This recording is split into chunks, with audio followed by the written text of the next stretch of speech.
Hi everyone, welcome to Java Techie. So today I am kicking off an exciting new series on gRPC, which is one of the most powerful tools for modern system communication. This is part 1 video of gRPC, where I will give you a clear picture of what is gRPC, why it's such a game changer, how it actually works under the hood, and we'll also compare it with REST, the traditional way of building APIs, so you can see why gRPC is becoming the go-to choice for high performance system. As usual, let's make the concept super simple. Okay, alright. So without any further delay, let's get started.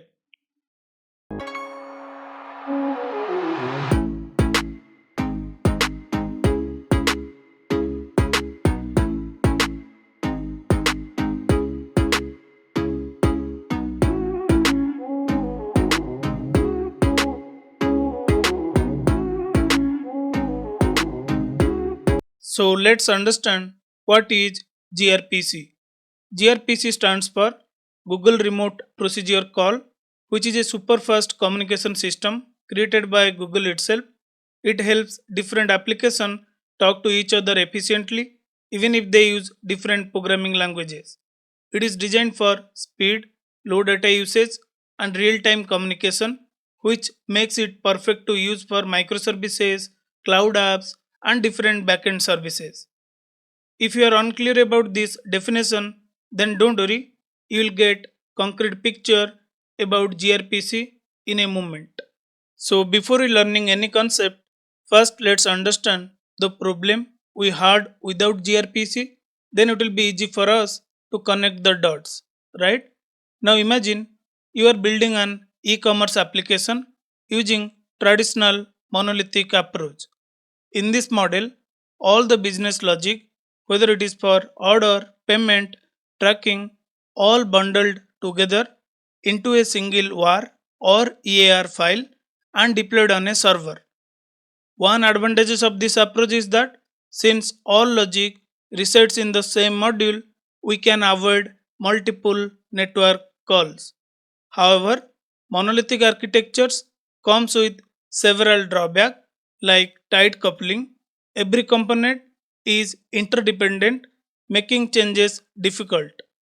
Failure impact: a failure in one module can bring down the entire application. Deployment bottleneck: even if you do a small changes, it requires deploying the whole application together. Okay, so to overcome these challenges and achieve better scalability, modularity, and maintainability, developers have shifted from monolithic to microservices architecture, where each business function is built as an independent service. All the order related function will keep inside this order microservice. All the payment will keep inside the microservices. Similarly for courier and for tracking. Okay, this is the simple microservices architecture. Now these microservices communicate with each other using HTTP REST call. That's the best practice we do follow, right? Even though this architecture offers several benefits, one significant drawback is it increases the network latency. For instance, if you have 20 microservices, the communication between them, along with the serialization and deserialization of the data, can lead to higher network latency, which directly impact to your application performance. Now the question is, how can we optimize this communication and enhance our application's performance? Well, that's where gRPC comes to rescue us. Let's explore at high level why gRPC is better than REST and how it works internally. This will give you a clear understanding of when and why you should choose gRPC over REST. To keep it simple, I will take two microservices, order microservice and payment microservice. Next, we'll compare REST with gRPC across different aspects. Okay, so if you observe the left side, we'll discuss all the challenges we faced using REST, and on the other side, we'll explore how gRPC address those challenges. So let's begin with first problem, that is network latency.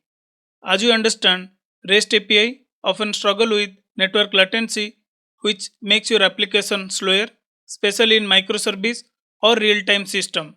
Because REST typically use HTTP1, where each request open a new connection and wait for a response before sending the next one. This adds overhead and making your application slow. Next, let's move to the next problem in REST approach, that is data processing overhead. Usually in REST API, client and server communicate with text-based JSON, which is human readable but heavy, or you can say it's bulky in nature. Now what happened in REST, every request and response must go through serialization, where it use JSON library to convert object to JSON, and again in receiver side it does deserialization to convert JSON back to object. In high throughput application, this process consumes more CPU and memory, making it slower, especially when handling large of frequent data exchange. You can say this is one of the major performance bottleneck in REST API. Now move to the next problem, that is request response model. There is no live stream support in REST API. As we know, REST follows a request and response model. It means the client send a request and has to wait for the server's response before sending another one. So there is no continuous data flow to real-time updates because the server cannot push updates automatically until unless you ask him by another request saying that hey, I am sending the request, give me the update now. With this approach, you cannot perform live stream. For example, imagine you are checking live cricket score in an app which is built with REST API. Now you send a request and get the current score. But when the next ball is bowled, you never know whether it is a run or it is a wide or it is a clear bowled. You don't know unless you send another request. This means there are no automatic updates. You have to keep refreshing the application. Now, being a user, will you prefer to use an app that does not provide real time updates? Of course not. That's another challenge with REST API. I hope you clearly understand the challenges with traditional REST API. If yes, let's take it a step further and explore how gRPC solve this problem and how it work at high level. Okay, let's begin with the first problem we had in REST, that is high network latency. gRPC use HTTP2 for multiplexing. Unlike REST, which opens a new connection for every request, gRPC uses single connection that handles multiple parallel requests at the same time. As a result, you no need to wait, you will get faster response since there is no repeated opening and closing of the connection mechanism. Okay, that is what the reason of reducing the network latency in gRPC. Next, data processing overhead. As you understand, REST use JSON data, which is text based and takes more time to process over the network and doing serialization and deserialization. However, gRPC use a different media type for communication called protocol buffer, or you can call it as a protobuf. Protobuf is in binary format with compressed data. That's why serialize and deserialize process is much faster as compared to JSON. So don't worry, we'll discuss more about Protobuf in our upcoming tutorial with more detailed explanation. For now, I'm just highlighting how gRPC is better than REST in certain aspects. Okay, now let's move to the next major drawback in REST, that is REST does not support streaming for continuous data flow, or you can say no live streaming in REST API. As we discussed earlier, REST works on a request response model. This means the client sends a request and waits for the server's response, which is a kind of unary operation, or you can say synchronous call, isn't it? However, in other hand, gRPC supports four different type of communication pattern like unary. This is similar to the REST request and response model where the client sends one request and gets one response. Server streaming, here the client sends a single request and the server keeps sending multiple response over the time. Think of live cricket score updates. Client streaming, in this case, the client send multiple requests and the server respond only once after all the requests are completed. Last one, which makes gRPC more powerful, that is bidirectional streaming. Here both the client and server can communicate continuously at the same time. A good example you can consider real-time chat application or WhatsApp call. This makes gRPC much more powerful than REST in handling real-time or continuous data flow. Okay? Out of the box, isn't it? Now let me show you some real-world example of different type of gRPC communication patterns to help you understand them better. So we have understand four different type of gRPC communication pattern: unary, server streaming, client streaming, and bidirectional streaming. Now let's understand those different type of patterns in details. So let's discuss about the first one, that is unary. Unary means one request, one response. What happened? The client sent one request and the server sent one response back, just like a normal REST API call. Next, let's discuss about the server streaming. One request, multiple response. The client sent one request, but the server keeps sending multiple responses. No need for client to keep asking for update. Let's say you order some pizza, okay, and the restaurant start sending the updates to you. You send one request to the restaurant, hey, what is the status of my order? Then he will keep sending multiple responses to you. It's like ordering the food from food delivery app like Swiggy or Zomato. You just open the app and click on your order.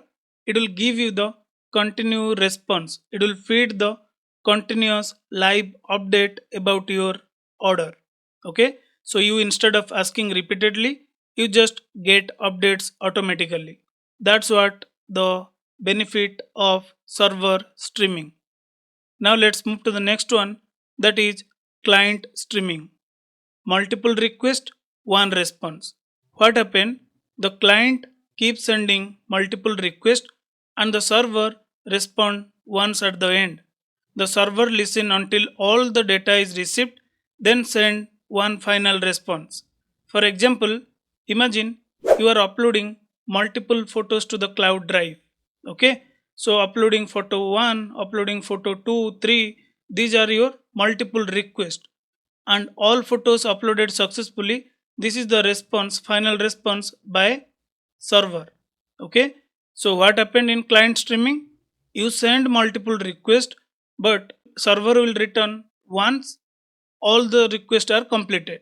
Okay, that is what called client streaming. Now the last one, that is bidirectional streaming, means both side communication, or you can consider two-way communication. What happened? Both client and server send message continuously at the same time. It's like a real-time conversation. Imagine you have a live chat with customer support for a refund issue. So here you as a client, you are talking to the server, which is nothing the customer support or agent.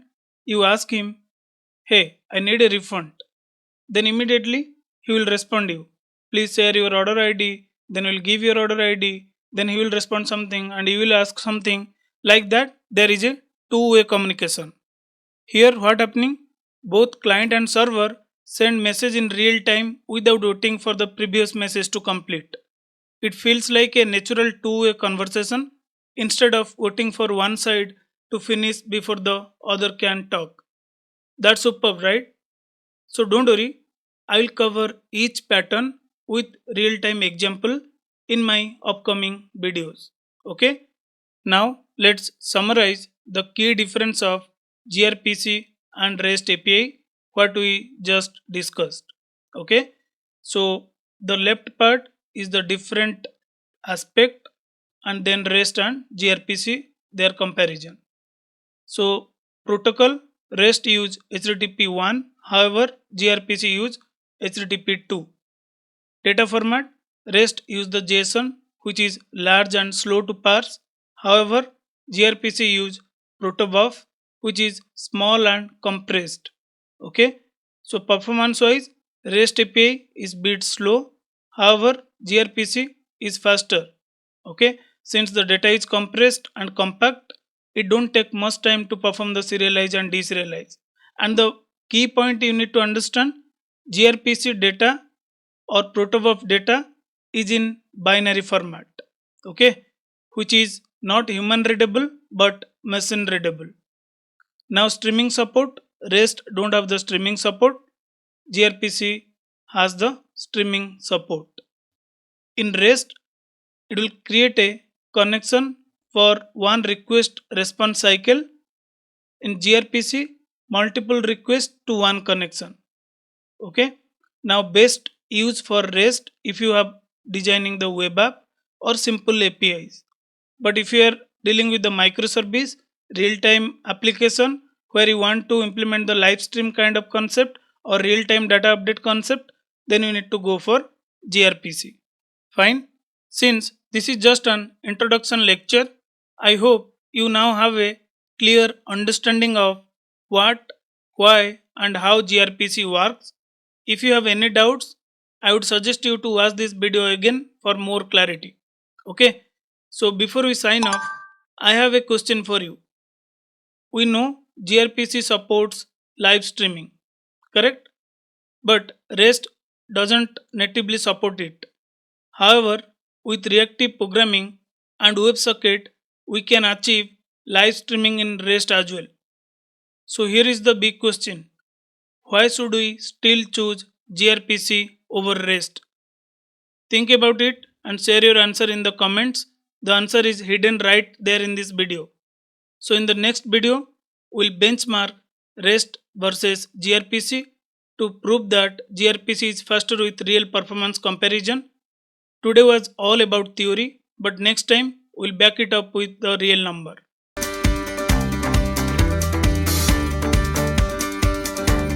In our previous tutorial, we understand about what is gRPC, why it's so powerful, and how it works under the hood.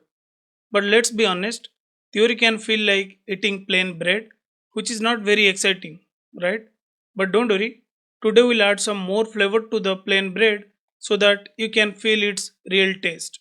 Well, we'll prove each and every theory we discussed by running a small benchmarking comparison between gRPC and REST. This video is all about actual performance numbers. So before we start benchmarking, let me explain how we can ensure both REST and gRPC are doing the same work. This way we can apply a fair load and see the real difference between REST and gRPC. Imagine we have a user service that fetch records from the database. Now we'll create two different services, one using REST and other one using gRPC. Both will call the same user service to retrieve the record. But for benchmarking, we'll use Apache Benchmark for REST since it supports HTTP 1. For gRPC, we'll use GHZ which supports HTTP 2. But if you want to run a similar test yourself, you can also use JMeter. However, JMeter does not have built-in gRPC support. For that, you need to add some third-party plugins. Okay, so you can explore that later. For now, let's focus on our benchmarking use case. Now let me show you the same in action. Let's go to the IntelliJ IDEA. Now if you observe here, I have created one user service which will fetch all the user object from database. You can see the simple database call to fetch all the records. Okay, this is the main user service class if you observe. Now this user service will call by two different service. One is REST, one is gRPC. Now if you see, this is what the REST service, and if you see, this is what the gRPC service. So whatever we understand here, we are doing the same load testing. Now if you will go to the code again, this user gRPC service used Protobuf as a request and response. So at this moment, you no need to worry about the gRPC implementation for now. We'll break it down from scratch in our upcoming classes. Okay. So to just give you the heads up about the use case we are discussing, I walk you through this particular code. Now let's close everything. We'll not hit our head to understand this code at this moment. We'll discuss that in our upcoming classes. Let's close it. Now let me run this particular application. Now in this application we are exposing two API. One is gRPC, one is REST. Now we will use the Apache benchmark and GHZ to test different services by applying some load, and then we'll see the behavior, performance behavior. Okay. So if you observe the output, gRPC server started listening on address 9090. And same way, the REST API will find on the port 8080. Let me filter here. You will find the port 8080. Basically, this application started in two different ports. Your web application started on port 8080. However, gRPC server started on port 9090. Now, since we started our application, and if you observe here, we have the database. Now if I will show you the record count, you can see the record count is 1002. So both gRPC and REST service will fetch 1002 record by user service. Okay, that is what we understand. The record count is 1002. Now what I can do, let's run the benchmark. For that I will open two different terminal. In first one, I will run the REST service. This is the Apache benchmark. Again, you can use the JMeter or any other benchmarking tool. Now this is the simple way to access your REST API. Apache benchmark, then total number of requests is 1000 and total number of thread concurrent request will be 10. Now similarly, let me use the GHZ to access the gRPC API. Again, you no need to focus on this particular endpoint what I am doing here. You will understand in our upcoming classes. Okay, we'll create the gRPC application, we'll access it, I'll show everything. This is just a benchmarking to understand who is the winner. Now in GHZ, if you observe, we are giving Proto, which is nothing the input and output. That is what we understand, right? gRPC works on Protobuf, not JSON. So you need to provide your contract, which is nothing your Proto file. Then this is what com.java Techie gRPC user service, and what is your gRPC method name. That is what we will define as a contract. Now the number of requests is 1000, concurrency is 10, and it is running on port 9090. Now if you observe, in both REST and gRPC, we are giving same load, or you can say the load is identical between REST and gRPC because the number of requests and concurrency is same and both are accessing same user service and fetching 1002 records. Now let's run it and we'll see the magic. Now first let me run the Apache benchmark. Similarly, let me run the GHZ.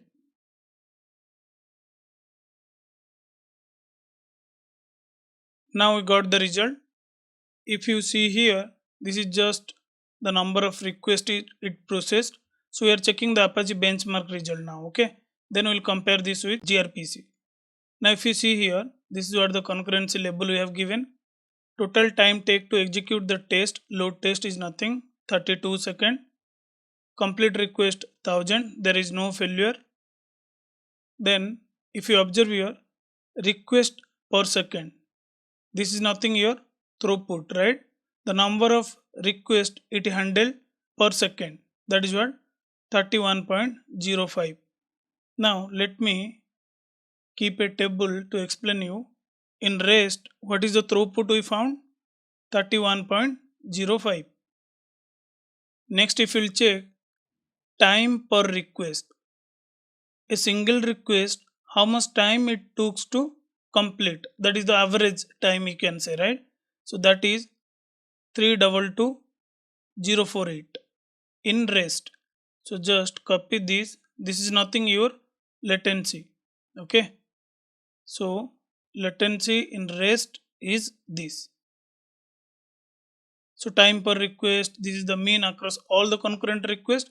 This is the accurate one for each individual request. Now this is the transfer rate, you can ignore it. Now connection time, total time it took to make the connection 0.6 to 8 millisecond. Okay. Now to process the complete request, minimum it took 304 and maximum it took 338. Next, waiting. It means it spent time waiting for SERP to get the response. Okay. So the waiting time to get the response. Minimum is 304, maximum 337. Now this is what the total result you can see. When I am saying total result, it is the sum of connect and processing. Okay. That is what total average, mean and max. Now latency distribute, percentage of the request served within a certain time. 50% of the request completed within this 317 millisecond, 66% 319 and 99% 334, and the time took more for the longest request. You can consider this number 338. So it means highest time take to complete one request, that is 338. And what is the minimum? 317, right? This is what all about we found in the REST. Okay, we understand what is the throughput. 31.05 per second, it can only handle these many requests. What is the latency? We understand this much time it took to complete one request. Now let's compare the same result with gRPC. So in gRPC, total request count 1000, that is correct. It took total time to execute 20.82 second. Here it is 32.205 second. Okay. Now the slowest 2.08 second. When I say slowest, the slowest request took this much time. Okay. Now fastest request took this much time. Now these two needs to understand what is the average, what is the latency. The latency is 207. Okay, let me copy this, go to our table. In gRPC, the latency is 207. Let's check the throughput. The throughput is request per second 48.03. Now if you check, these are the two major things. You can check the histogram and understand the latency distribution and everything. You need to understand the throughput and latency difference in REST and gRPC. Since I am just playing with 1000 requests and the concurrency is 10, I didn't find any big difference. So if you observe here, 48 in gRPC, the throughput 48 in gRPC, and here it is this one 31, right? It's not a big difference in number. To get a accurate number, you try increase your number of request and concurrency level. You will find a noticeable difference. Okay, that's fine. Now let's check other details about our gRPC results. So if you see the response time details, this progress bar is nothing the time it take. Okay, so for example, total 779 request falls under this time zone. When I'm saying time zone, this duration 256.155 millisecond to 258497 second. Okay, so during this time period, it completed 779 request. Okay, so you can see this number. It's not a big deal to understand this histogram. It's just what it meant I am trying to convince it. Now again, latency distribution. 10% of request is completed within this time frame, 25% is this, 99% of the request is this. Fine. Now hope you got some clarity who is the winner, whether it is REST or gRPC. Now we have the result here. The throughput in REST, okay, let me keep a note. Total number of request count how much? 1000. And concurrency, right? 10. With these inputs, we got this difference. For REST, throughput is 3105 and gRPC 4803. Latency in REST 322, gRPC 207. Now you figure out who is the winner, REST or gRPC.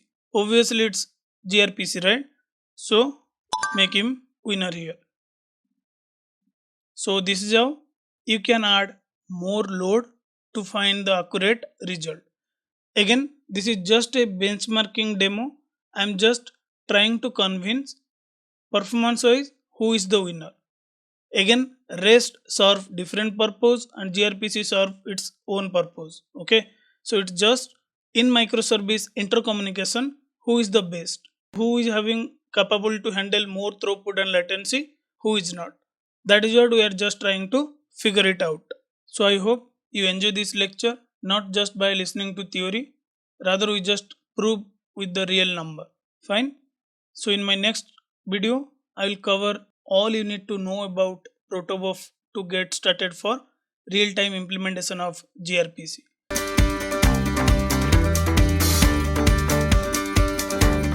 So far, we have talked about Protobuf, which is a powerful compressed data format widely used in microservices and gRPC, right?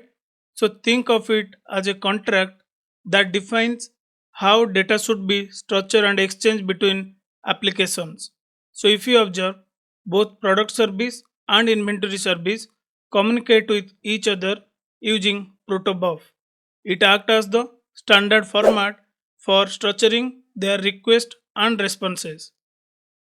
But here is the thing, we have only talked about Protobuf, we have not actually seen what it looks like or how it's structured, right? So, well, in this tutorial, that's exactly what we are going to do. We'll dive into the fundamentals of Protobuf, explore its structure, and walk through creating your very fast proto file. And as a bonus, at the end, I'll show you how to generate Java classes from that proto file. In simple words, we are going to do a postmortem of Protobuf, breaking it down step by step so you can understand it inside and out. So before we explore Protobuf, if you don't know anything, just think this as another format of defining your data. Let me tell you, if you know how to write the Java class, then you can blindly write the Proto file.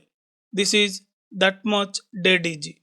Okay, don't worry, I'll cover everything in and out of Protobuf. So first, let me create a project so that I can start writing my Proto file. So you can create plain Java project, but I am using Spring Boot to create a new project. We are using latest version of Spring Boot. Let me fill all the required field. Next, I'll just add the dependency. Search for gRPC. I'll just add only gRPC dependency because I want to generate the Java classes from the Proto file. Okay, so for that reason, I just added the gRPC dependency. Now generate this project and import it to your IntelliJ IDEA. Now if we'll check the pom.xml, we are using the latest version of Spring Boot. Then if you check the dependency section, we are using Spring gRPC Spring Boot Starter. Okay, and if you see here in the build section, let me zoom this for you. In build section, you will find a plugin. This plugin will generate Java classes from your Proto file. That we will understand in a moment. Let's not jump into that. So what we can do to start creating Proto file, you can add a plugin. If you are using IntelliJ or Eclipse, just go to the plugin section. Already I installed it, so you can find something like Proto. If you will type protocol buffer. You can find it in a marketplace and you can install it. This will help you to write your proto file. Okay, the syntax will be auto suggested. So make sure to add this plugin whatever the ID you are using. This will helpful. Now since we have this ID, now to make the thing simple, I'll not start directly writing the proto file. Think that I have a requirement. This is what my Java class. For this scenario, I want to write a proto file.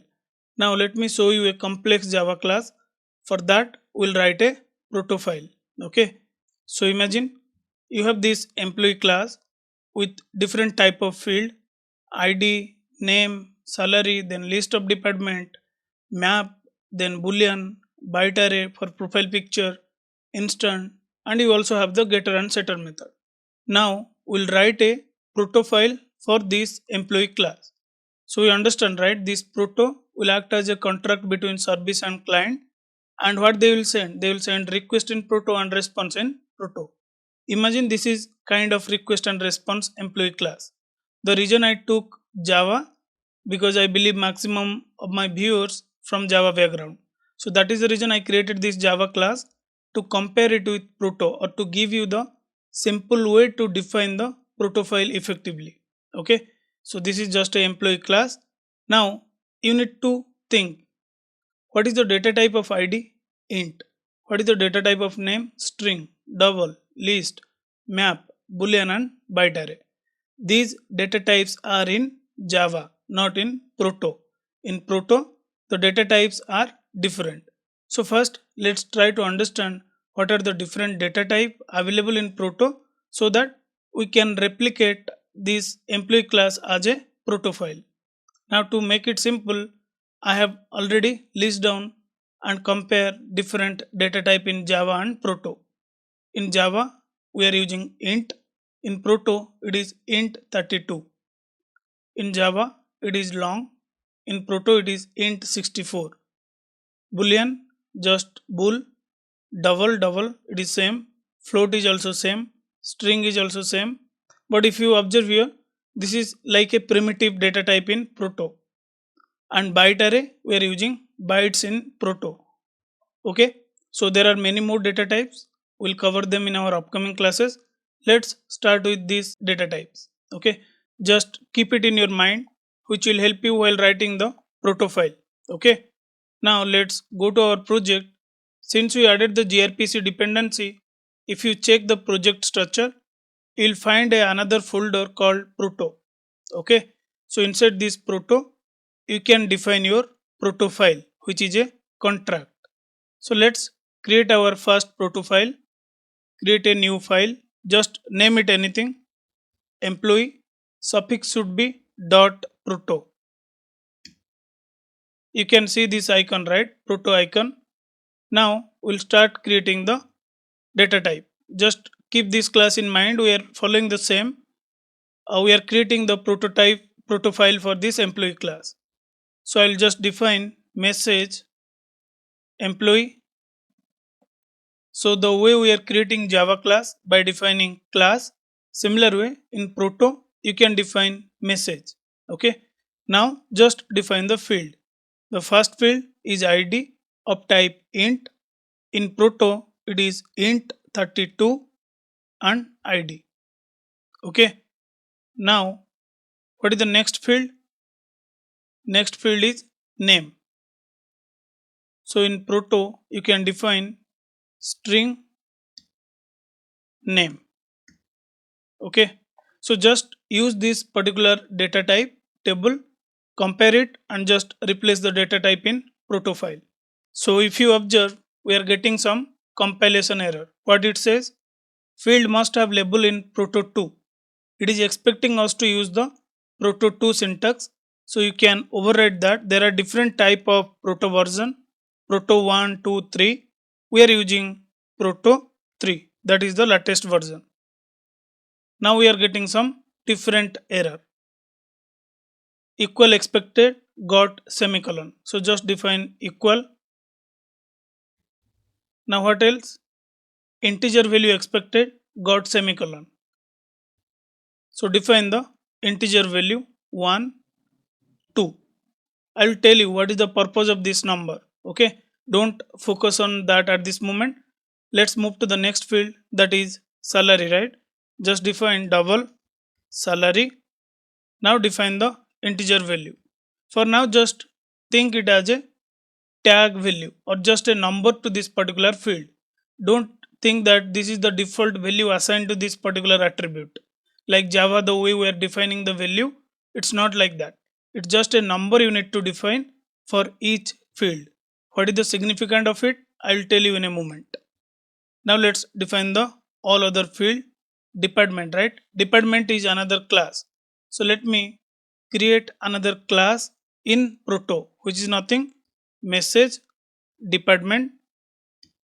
You can define couple of field here. Let's say just id and name I have. Okay, id is the field, name is the field of different data type, and then I have just defined the number. So in employee, what we have list of department. Can I use list syntax here? No. In Proto, instead of list, you can define repeated. So you can define like repeated department and define the variable name. Assign a number 4. Now what is the next field? That is map. So I can directly use the map collection.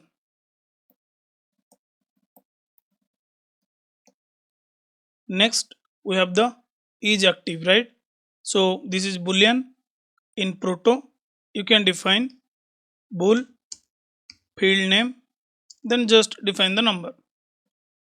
Next byte array profile picture. So just go to the Proto. For byte array we have bytes. Define the field, assign the number. See, you will understand the beauty of this number. This because of this the gRPC is more popular. Okay, I'll tell you in a moment. So have some patience, we'll understand it in details. Now let's define the last field, that is join date in type instant in Java. But let's define in Proto. So in Proto, like Java, we are importing different library, right? Similar way, to use different library or their classes, you also need to import it. You can define like import for this date. You can define Google Protobuf. What is the data type you want to use? Timestamp.proto. Now here you can define timestamp. You need to define the fully qualified name. Google.protobuf.timestamp. What is the field name? Join date. Define the number. This is the complete Proto file of your employee class. Now you can consider this as a request or response. In Proto, that is different story. Now since we just create this for reference, let me delete these two class. We don't need them. Now the way you are defining the package for your Java classes, similar way you can define the package for this Proto. Just define package. What is the package name you want to keep? com.java techie. It should not be in double quote. Fine. So this is all about your Proto file. We'll understand more about the Proto. Now let's understand the different data type we have defined by comparing this particular table. All good till this point, right? Now what we can do, let's understand why we have defined this number. Is this the variable or is this the default value to that particular variable? Not at all. Let me tell you why this number. So these numbers 1, 2, 3, 4 till 8 what we have defined here, you can consider them as a field tag or you can say field number. They are a crucial part of how protocol buffer or protobuf work. Let me explain you. Okay. So let me create something. Now forget about protobuf. Imagine you want to send payload which will be serialized over the network and deserialized over the client. how you will send the payload. Let's say you have this JSON. You'll send ID, name, and salary. Right? This is your employee object. But since we are defining the field tag, which is nothing the 1, 2, 3, what Protobuf will do, he will not use the field name. Rather, he will use the field tag, something like this. Let me convert this how the Proto will be serialized. This is something like 1, this will be 2. Okay. So here Protobuf use the field tag 1, 2, 3 till 8 what we have defined, not the field name like JSON. Okay, to serialize and deserialize the data. This makes the serialized data compact because field name like ID, name, salary are not included in the binary output, but what we included? Only the field tag and value. This is the reason the serialize and deserialize are much faster in gRPC compared to the rest, or in Proto compared to the JSON. Fine, let me delete this. Now, if we'll compare the JSON and Proto, how it serializes the data for this employee, I already captured the request and response. For JSON, you will pass the field name, ID name, salary, department, address map, then all the field. Okay. In other hand, when we will serialize the employee object with field tag instead of field name, like you can see in the right part, right? This is what something the binary output will look at the time of serialization. And these field tag 1, 2, 3, 4, 5 are used to identify the field during deserialization. Okay, this is what the beauty of Protobuf, which makes the serialization and deserialization process faster compared to the JSON. I believe now you are clear. When we discuss in theory, this gRPC is much faster than REST as compared to the serialization and deserialization process. Now I believe you understand why. Okay, because of this field tag. Now let's go to our proto file. Now you might have a question, hey Basan, we have only defined the messages, employee messages, department message. Where is the contract? Where I need to define the contract for my gRPC communication? Well, that also you can define as part of your proto file. So you can define the service in Protobuf, which is similar as a interface in Java. In Java, we create the interface, then we ask client to use that. If they don't want it, they can override, and whatever business they want to execute, they can do it. Okay. Similar like interface, you can also define the service in your proto file. Now let's start creating the service. So service you can create using the keyword service itself and give the service name. Now like interface, the way you are defining the abstract method, similar way you can also define the method in this particular service. Now let me define the first method. Since I have this employee, I want to write a abstract method to get all the employee or to get employee by ID. Okay. So let me just define. Now for that, let me define the contract, or let me define the RPC method. RPC get employee. What is the input we want to pass? We want to pass the ID.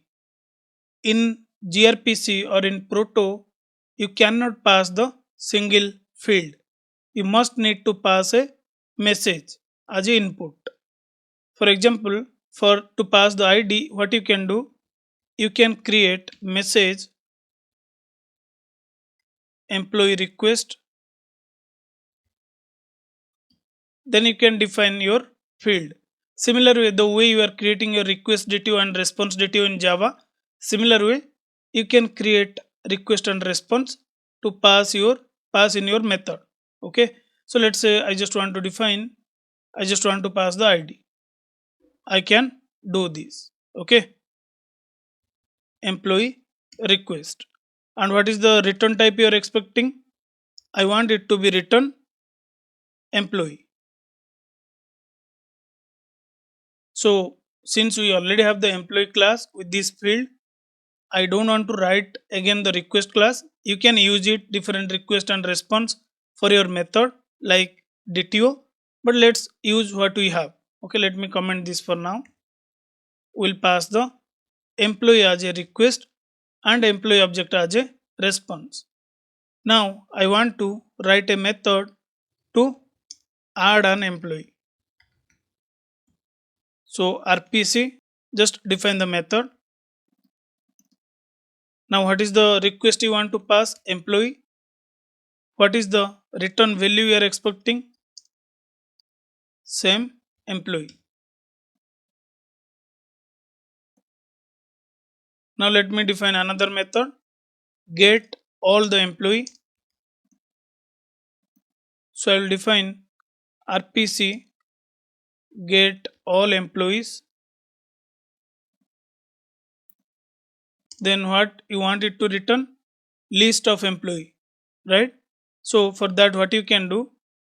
You can create a employee list as a request or as a response. Okay. Now as part of the employee list, what things you want to return? I want to return the list of employee. How you want to use the list in Proto? We understand you want to use the repeated. Okay. Just define the number. This is what my response for this particular method or for this particular RPC method. So just return employee list. Now if you observe, this line is crying, right? Why? Let's see. Service method type expected got closed.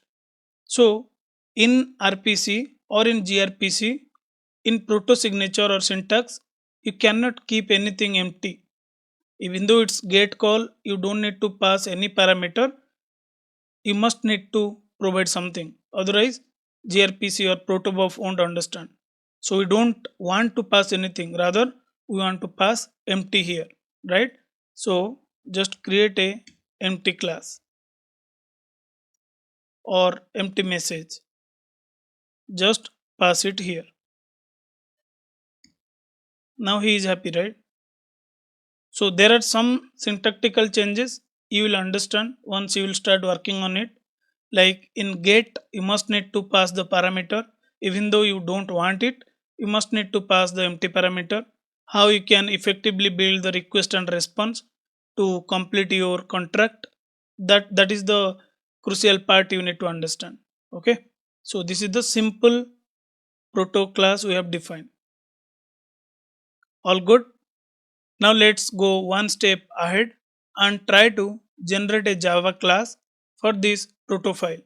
Since I am a Java developer, I will generate the Java class. If anyone using Python or .NET, they can use the corresponding language specific classes. Okay. So for to generate the Java class, I'll go to the pom.xml. I will add couple of gRPC dependency, protobuf Java, and these are the gRPC stub, gRPC protobuf. I will share the code in video description. You can check out this dependency. Okay, and the main thing, since you are using this particular plugin, it will generate the Java classes for you. Once you will run the mbn clean install, it will generate Java class for you. Okay, so for different language, they might have different plugin. I'm not familiar with other language, but there is a universal tool or compiler, Proto C.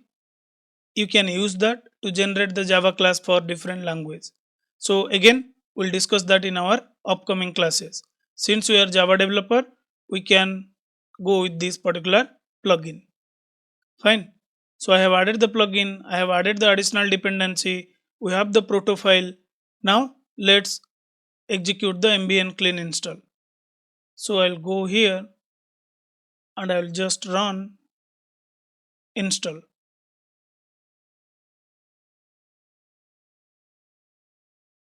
So if you observe, build is succeeded. It took 15 seconds. Now we are good here. Let me close everything. Go to the target folder. Can you see one directory here? Protobuf, gRPC Java and Java. So what I'll do, I'll just mark this directory as a source root so that I can see the complete source code. Now if you see here, this is just my service class, is nothing what you have defined the service method in your Proto. This one, employee service is here. Now if you see here, this is what my all message what I have defined. Employee, department, employee list, empty message, everything will be kept inside this particular class. But what I want all the message will be generated as a separate class. I don't want to club all together into a single outer class. Rather, I want to generate a separate class. For that, you need to tell to this proto file, hey, while generating, I want multiple file for each messages. How can you tell to this protobuf? You can tell him, hey, I want to use the option of Java multiple files equal to true. Okay, fine. Apart from that, I also want to define a package for generated class. So option Java package, I will define com.java.techie. These are the way you can customize your generated class. Okay. Also, you want to keep the outer class name. Currently, what is the outer class name? Employee outer class, which does not make any sense, right? I want to keep my own name. Option Java outer class name. What do you want to keep as a class name? I want to keep as a employee proto. Okay. So these are the three option statement to customize your proto generator. Okay. While generating the Java class, if you want to customize, you can define this. All good. Now let's run the clean install again. So build is completed. Now close everything. Just go to the target, and if you open the generate source, protobuf, can you see here? Now since we define Java multiple file true, it generate each message as an individual class. Now let's see what is there inside each and every class. Employee, this should be auto import. Anyway, let me close everything and let me reopen. Let's open the class. What is this? com.java.techie. Okay, I did a mistake. In Proto, it should be com.java.techie. Fine. In next time when we will run, the package will be restructured again. We no need to take the headache for it. That's fine. That's a small mistake. Close it. Now go to the employee class. In employee class, if you observe, whatever the field you have defined, public class employee, extend from protobuf generated message B3 implements employee or builder. If you click on this, it will redirect you to the employee builder. Not here. Extend this java.techie.employee. Okay. Now you will find all the field getter method, get name, get id, whatever the field you have in employee class, you will find the getter method for it. Fine. Let me go to the employee.java directly. Here you will find everything, all the field what you have defined. What is the name, and it contains, see here, department in our proto file is a list. In Java code, when it generate, it assign the empty list. Profile picture is byte array. Okay, so it assign the empty string. It is just initializing the variable in constructor. Now we'll find all the attributes. Okay, get id. If you'll search departments, see here in Java, it is list of department. Okay, and you'll find getter and setter method. So these are just Java classes. department, employee, employee list, empty is nothing what we created, and these are the builder classes. Okay, when I say builder classes, for example, let me go to the main class. If you want to build the employee object, let's say I want to build here employee dot new builder, then you can set each and every field. Can you see here? Set id 101, set name, Basant, anything you can define. Okay, this is how you can build the request and build the response by using these classes. So let's comment this. We don't need it now. Now the interesting part you need to observe. Forget about these are the request and response kind of message or classes. Now if you will go and check your service class, you will find the template of all the methods, RPC methods, what you have defined. Now what is the method we have defined here? Get employee method. Okay, you will find that inside this particular service name, which is employee service, that is what we have defined in our proto file. See here, what is the service name? Employee service, it is there.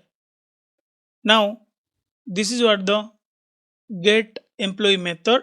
Service name is what we are just getting it here, slash get employee. If you want to access this particular RPC method through gRPC URL or through the postman, you need to pass the service name and the method name or the RPC method what you have defined in your proto file. Again, I don't want to deep dive into this concept at this moment. We'll understand it in our upcoming classes. I'm just giving heads up about the generate classes. Fine. Now if you see here, public static employee get employee method. Okay, there are so many marshalling and unmarshalling code you will find as a template. Now you want to provide the implementation for it, just create a Java service class or Python service class, any language what you are using, just implement. This is the class, right? Just extend from this particular class by annotate some annotation and provide your implementation, whether you want to fetch from DB or you want to fetch from AWS database, wherever you want to make the connection, do your business implementation. Use these RPC methods as a abstract method for you, like the way in Java we have an interface in implementation class where you are overriding these methods, you are writing your actual business, right? Similar way, wherever you will use this particular class, you can provide your implementation. You will find all the methods. See here, add employee, get all the employees, all the method template you will find here. Okay, again, this is just I'm trying to give you clue about how these classes are generated and the structure of it. In our upcoming classes, we'll do use these classes, we'll expose the API, we'll make the connection to the database, we'll perform Unary, server streaming, client streaming, bidirectional streaming, each pattern of gRPC in our upcoming classes. Okay, so I believe we are good about Protobuf. We covered everything: how to define data types, how to create a messages, how to create a services, how you can play with the request and response in proto file. Then after that we understand how we generate the classes, what are the content inside those classes, how we can use them. Okay, so this knowledge is enough to get started with the hands-on example of gRPC. So in my upcoming classes I will cover Unary operation, will create our first Spring Boot gRPC project and will expose the endpoint, will access everything you will see in hands-on example.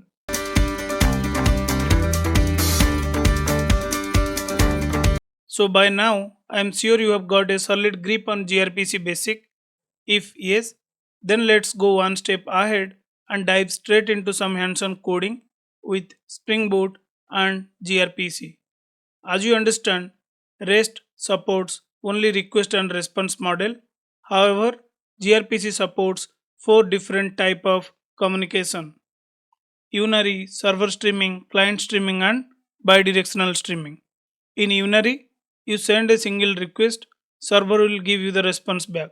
This is similar to the REST request and response model. In server streaming, you send a single request, server will give you a stream of messages or multiple messages. In client streaming, client will send multiple requests, server will send a single response or once he process all the requests. In bidirectional streaming, both server and client will send multiple messages in real time. So we'll see each of them in action on my future video. However, in this tutorial, we'll focus primarily on unary communication pattern and we'll be building a stock trading system using Spring Boot, gRPC and MySQL. But don't worry, this is just the beginning. In my upcoming videos, we'll extend the same example to cover all other gRPC patterns. Okay. So basically we'll create two different gRPC application. One is your server and other one is your client. And as you know in gRPC, both server and client follows a contract that is nothing your proto file. So we'll create a proto file and define the message and services so that client and server can communicate with each other using Protobuf. So in the server side application, we'll create a RPC service or method to get the stock based on the stock name or stock symbol. Now when the client sends the request, the server will fetch the stock information from database and return it back to the client. Okay. So to keep things clear and straightforward, this video will focus on building the server side application and its testing. In the next video, I will demonstrate how to create the client application and establish communication with the server. Hope this makes sense. Now let's go to your favorite ID and start creating your first gRPC application. So I am using Spring Initializer and the latest Spring Boot version is 3.4.4. Let me fill all this information. Since we are building the gRPC server application, I name it to stock trading server. That is fine, right? Now let's add the required dependency. I will add gRPC, that is must needed. Then since my server application will connect to the database, I'll use the JPA dependency. Then database connector, I am using here MySQL. You can use any database. Now just generate the project and import it to your IntelliJ IDEA. So this is our project. Now if you'll go to the pom.xml and if you'll check the dependency what we have added, JPA, then this is the gRPC service, Spring Boot starter for gRPC, then MySQL. Apart from that, to work with gRPC, you need to add couple of additional dependency. Let me copy this. So I will share the source code so that you can check out these dependency. Just update the project. All good. Now what is the first step we understand? We have created the server side application. Now let's start writing the proto file because that is what the contract, right? So let's create a proto file. Now since you have added the gRPC dependency in your POM, you will find another directory called Proto. Just create a new file here. You can give something stock underscore trading. The extension must be Proto. If you observe, we are seeing the Protobuf icon here, right? So it will only visible if you added the Protobuf plugin in your ID. So make sure to add that plugin so that it will help you to write the proto file. So let's start writing our first proto file.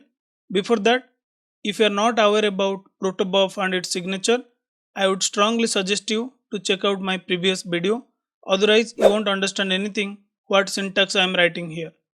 Fine. First, let's create the service in the proto file. Service is similar to the interface in Java and you can create the service with the name service and you can give any name. So I will give stock trading service. Now the way you keep the method in Java interface, similar way in the stock trading service, you can define a RPC method. What is the method we want to define? Get stock price, and what is the input we want to pass, and what is the return type we are expecting. That also you need to define.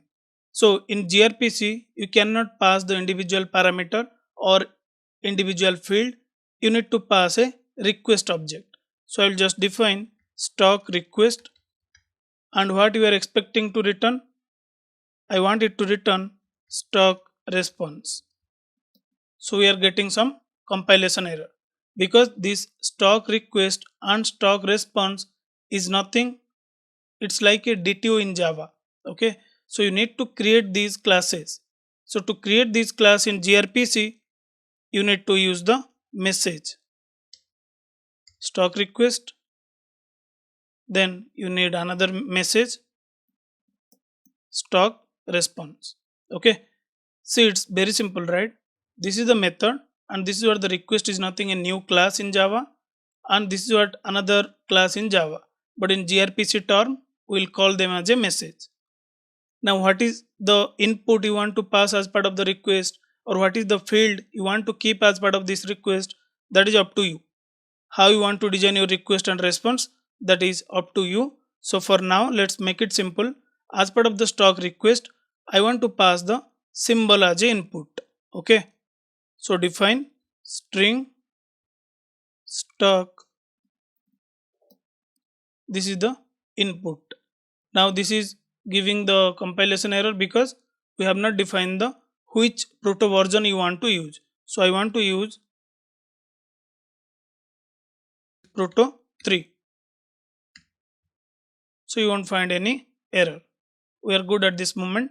Now let's define the field you want as part of this response object. So what you want? I want the symbol. Along with that, I want the price, which will be the second field. This 1 and 2 is nothing, the field tag. So again I am repeating, you please check out my previous video. I clearly explain the purpose of this field tag, how the Protobuf is better than REST. You will find the clear picture about it. Okay, fine. Now I will just define the timestamp. I mean when the stock price was updated. This is my third parameter. All good, right? This is my request, this is my response, and this is the service method, which is nothing my interface you can consider at this moment. This is the input, this is the output. Apart from that, I will also define, I want gRPC to generate these classes as an individual class. So for that, I can just specify here option Java multiple files equal to true. Also I want to set a package. Now I just want to define a package for each my request and response. Option Java package, give the package name com.java.techie.grpc, anything you can provide. Now what next? Now since you want each class or each message will be generated as an individual class, I want to club them in a single class. After create the individual class, I want to club them in a single class, or I want to just create a outer class. So for that, you can define option Java outer class name. I'll define stock. Okay, don't worry if you are getting confused with these things, you will understand once we generate the Java classes. So this is the simple proto file we have created with a single service. Now let me add a note here. This we are doing for Unary RPC, and what is the role of this particular method? So this will do fetch current stock price, and this is the service where we will also cover other pattern in our upcoming classes. This will be for server streaming, we'll define a method and we'll experiment on that. Similarly client streaming and bidirectional streaming. So ignore that for now. We are good at this moment. Now if we'll go to the pom.xml, we need to generate the Java class out of this proto file. I want to be this request, response, this service to be a Java class so that I can play with it. If you are a Python developer, you will generate Python specific classes. So since I am a Java developer, I want to generate a Java class. In my pom.xml, if you observe, Once we added the gRPC starter for Spring Boot dependency, it will add a plugin here. Can you see here? org, this one Protobuf Maven plugin. What it will does, once you will run the mbn clean install, it will generate the Java classes for you. So let's do that. Let's do the mbn clean install so that these file will be converted to the Java class inside the target folder. So let's go here. I'll run mbn clean install. So build is succeeded. You can see here. Now if you'll go to the target folder, inside the generate sources, you will find this. See this Protobuf. If you expand this, you will find your service class. If you expand this, you will find your message and its builder. Can you see here? So make sure you need to mark it as a source root. Then you will find this structure. But it will take few seconds to format the proper directory structure. So let me build it again. So you can see it formatted. This is what your service class.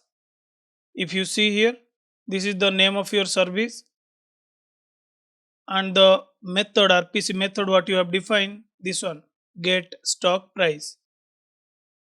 So here gRPC give you the template of your RPC methods. Now how you want to use it, what you want to do with that business, that is up to you. You just override that method and provide its implementation. So we'll do that in a moment. Now if you'll check the other classes,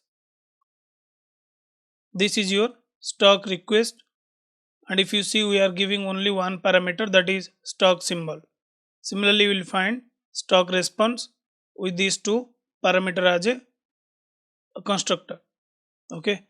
Now if you remember, we have defined in our proto file something called stock trading proto as a outer class name. That is what the class is generated. Inside this you will find everything, all the request, response, services name, everything you will find here. Fine. Let's close everything and we'll focus on this service class, this particular method. So we'll create our own service class and we'll use this particular RPC method, and we'll provide our own implementation to fetch the information from the database. So I'll show you, it's simple.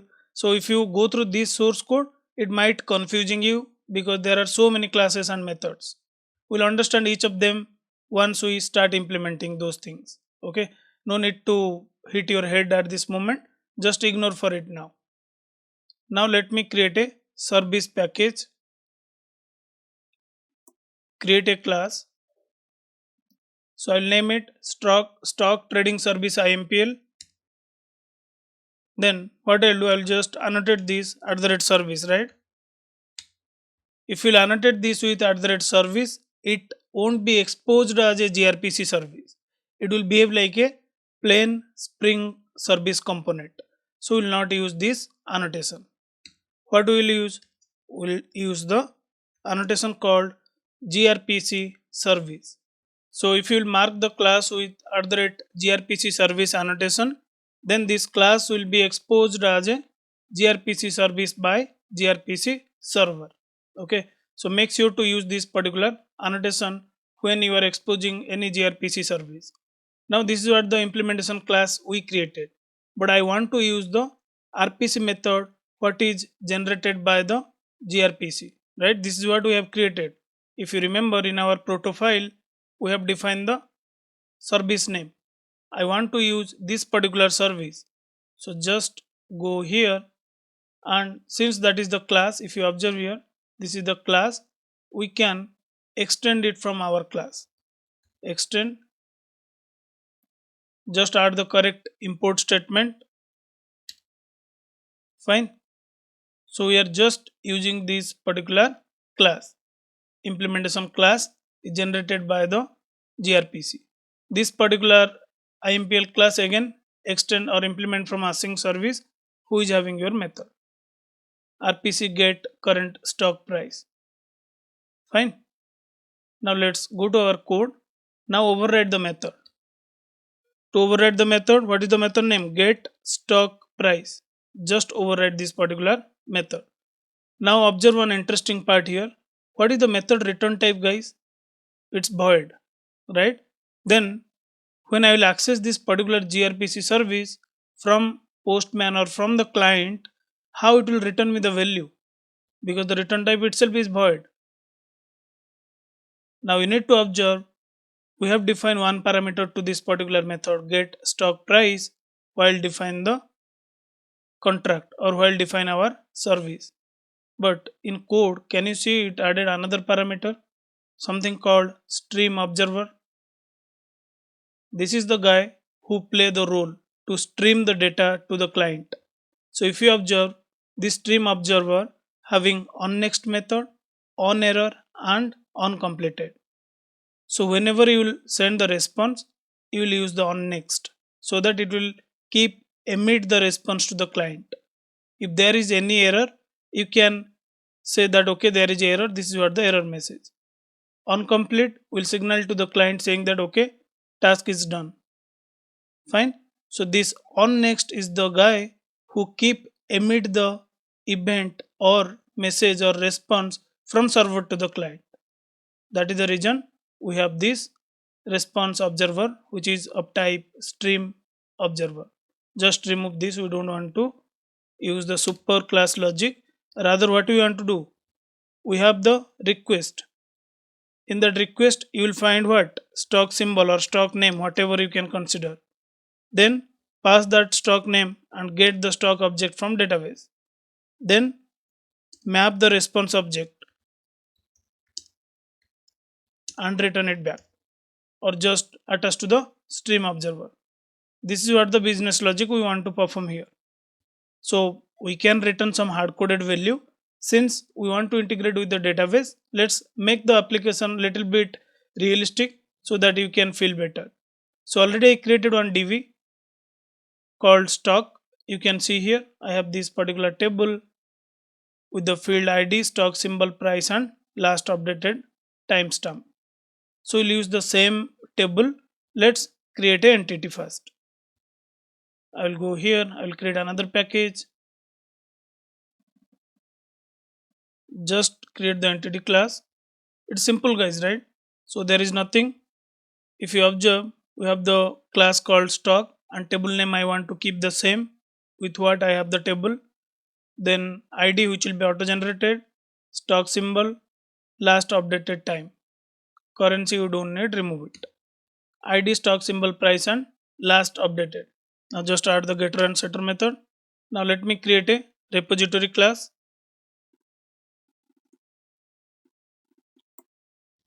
Extend it from JPA repo.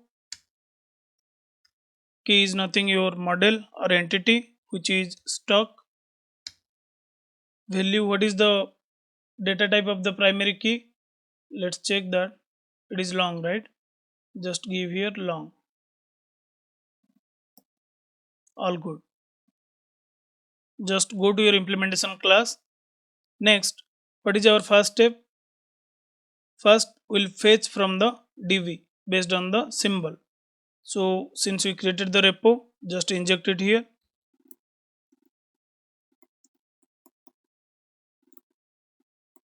Now what we'll do, first get the symbol name which will get from the request get symbol. Now once you get the stock symbol name, then call the repository stock repo dot find by, what is the field we have, stock symbol. Give the stock symbol, it will give you stock object. So you need to create this method in your JPA class or in your repository class. All good. This is the default behavior of JPA. Okay, we are not learning anything new on this JPA part. This is the existing behavior. So I don't want to repeat it again. Fine. Once you get the stock, you can name it for better understanding stock entity from database. Now what you want to return, do you want to return the stock entity? If you will return, it won't work, because if you observe in the Proto, what we have defined, the return type should be stock response with these particular field, stock symbol, price and timestamp. So what we can do, we can use the builder of gRPC, I mean the builder class given by gRPC will map the stock entity information to stock response, then we'll return it. Okay, because that is what the stream observer is expecting from you to return. So it's very simple. We can ask, hey, stock response, give me the builder object so that I can set each and every value getting from entity and I will return it back. So set stock symbol, you can get it from stock entity. Now similarly set each and every field.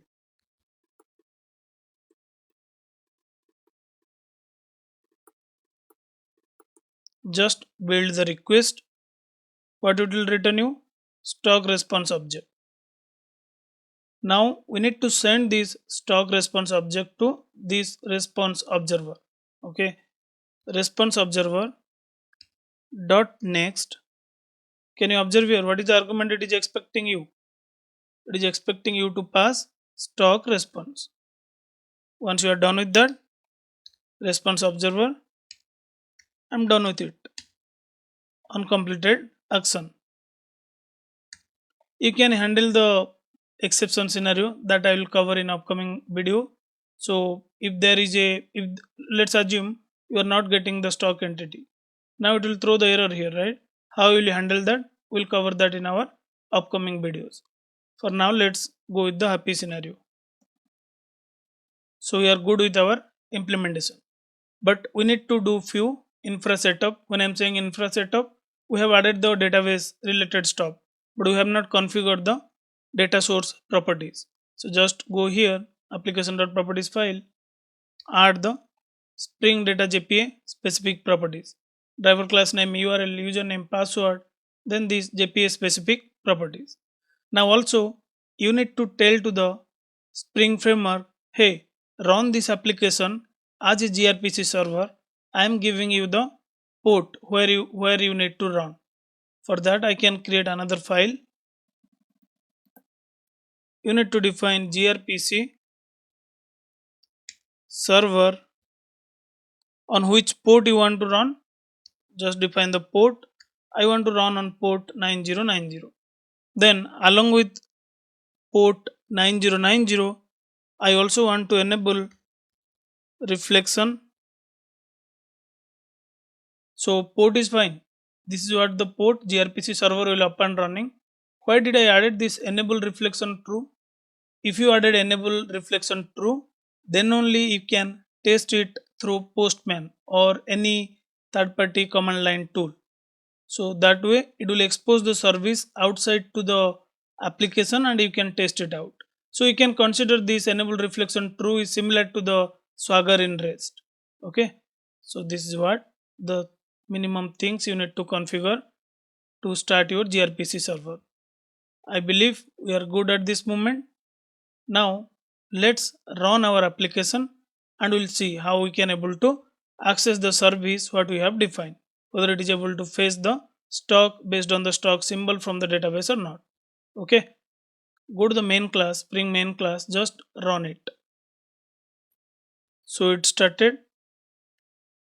If you observe here, gRPC server started listening on address 9090. This is what we have specified. Just clear this. Now how can I test my services? So to test it in real time, the server application will not test through the Postman or anything else, because this is what the service you are exposing will be consumed by someone else. Okay, so that I will show you in client application in my next video how you can consume it. But to test whether your things is working or not, you can use Postman or gRPC call, command line tool, or gzh, anything you can use. Okay, so for now let's go with the Postman, which is the simple way to test. But make sure you are having the latest version of Postman, which must be 9.7.1. If not, you won't find the option to create a gRPC request. Okay, so if I will click on new, I have the option to create a gRPC request. or response. So I mean I can test my gRPC services. That is what I am trying to convince. Just open it. Now what is the URL? Localhost 9090, that is where my gRPC server is up and running. Currently if you observe, I disable the TLS because I am accessing it through HTTP, not HTTPS. But if you want to enable that, you can add the SSL TLS certificate. Okay, again that is another story, we'll cover that. Now okay, this is what my gRPC server is up and running, but what is the service, how can I get it? So just click on select method. You just need to import your proto file.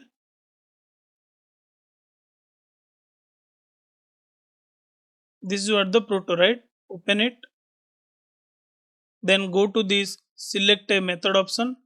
You will find the methods RPC method defined in that proto file. Just click on it, go to the message. If you don't know what is the input, in postman you will find option to use example message. This is what the input we want to send, but let me pass the valid stock symbol. All good.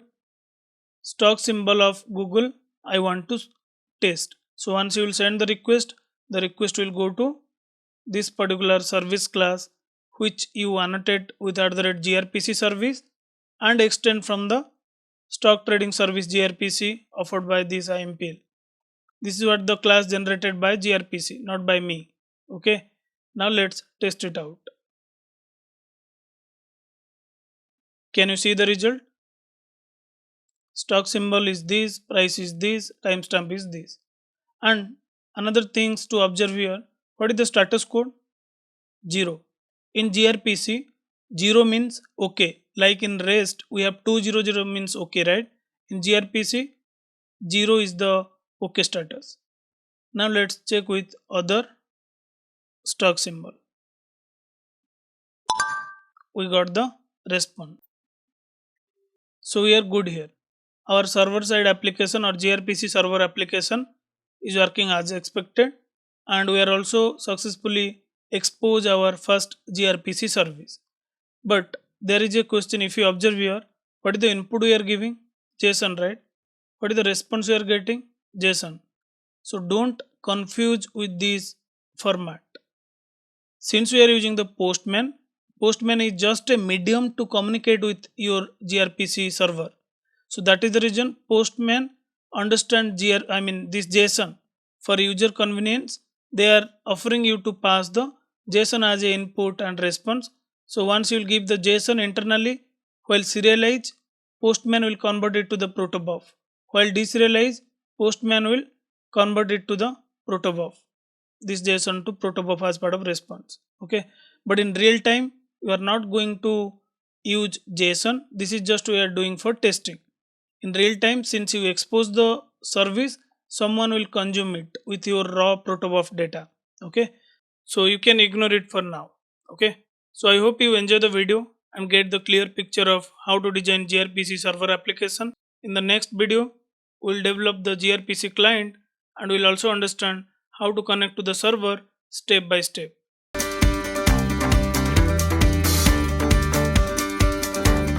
In our previous tutorial, we built a server-side application called Stock Trading Server where we demonstrate unary communication in gRPC.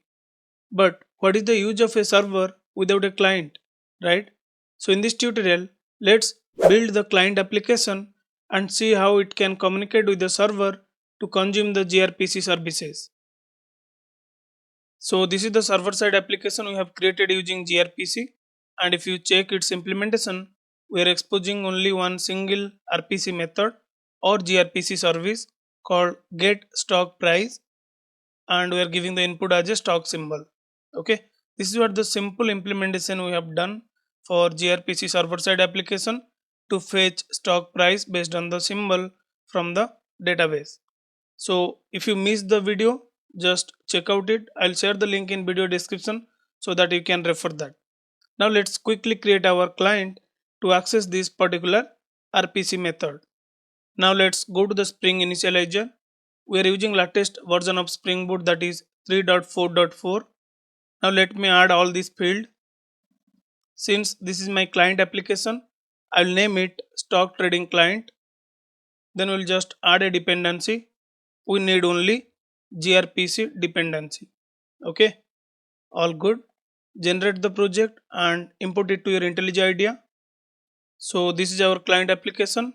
Now if you will check the pom.xml, if you observe the dependency section, we only added Spring Boot starter gRPC. Okay, now let's add all the required dependency for gRPC. All good. Just update the project. So we have added all the common library which we need to work with gRPC. Now also you need to replace one more dependency. In Spring Official there is no direct support of this gRPC client at this moment. So for that you can replace this Spring Boot starter for gRPC to this net.dev1. Okay, so you can use this dependency for client. If you want you can use it for the server as well, but we have the server support from the Spring Boot. For client you must need to add this particular dependency, and then all other dependency which we usually add to kickstart with the gRPC. Now let's do one thing. Our client application is ready and we have already our server application which is up and running. But how client can communicate with the server? They needs a contract, right? So the contract is nothing your proto file which we already created in our server side application. Now let's use the same proto file in client to generate the classes. Fine. So in real time you no need to repeatedly do the mbn clean install to generate the Java class out of this proto. That will be done by CI/CD pipeline. For now, since this is the demo, let's generate it manually because we have the plugin added in our pom.xml. So from the server application, let's copy this proto file into client application. Then we will generate the Java class. Then it will be dead easy to make the connection between server and client. Let's copy the proto file. Copy this. Go to your client application. You will find the same proto directory. Just paste it, because they both client and server will follow this particular contract. Okay, that is what the beauty of gRPC. They will play with the Protobuf, and this is what you can create your proto file to maintain or to just define your contract, saying that okay, this is what the request, this is what the response, and this is what my RPC method. Now let's do one thing. Since we have the proto file with us, let's generate the Java classes. So to generate the Java classes, you can run mbn clean install. Just run it once. It seems build is failed. For what reason? Test run one. Okay. So what happened? We didn't added any Spring context specific dependency, but we have the test case who is using Spring context. Just comment it. I don't want to write the test case at this moment. Just ignore it and rerun the mbn clean install. Now build is succeeded. Go to your target folder, go to generate source. You can find this structure, right? This is what already we understand in our server side application, so I don't want to repeat it. You need to mark this particular directory as a source root. Then you will see this particular structure. If you go inside Java, you will find all your request response. If you go inside gRPC-Java, you will find your service class. This is what the gRPC service we are defining as a contract. Fine. And this is what your method name, service name, and get stock price is your method name. And this is what your gRPC generated methods, RPC methods. And request class is this, response class is this. Now you need to think, since this is gRPC, as it's not REST, we cannot do the REST client or web client call because we don't have specific URL for gRPC service. Then from this client, how can I access to the server? So for that reason, gRPC will give you one proxy object or one stub object. If you will search here, stub, can you see here? Create a new async stub that supports all call types for the service. It will create a new stop. You will find lot many stops. Create a new blocking style stop which is kind of request and response model. It will not help you to stream the data. This will be fine for unary operation. This is the class name. Stock trading service blocking stop. You can see stock trading service future stop. Create a new listenable future style stop that supports unary call on the service. Don't worry, there are so many stops. Object will be created by gRPC.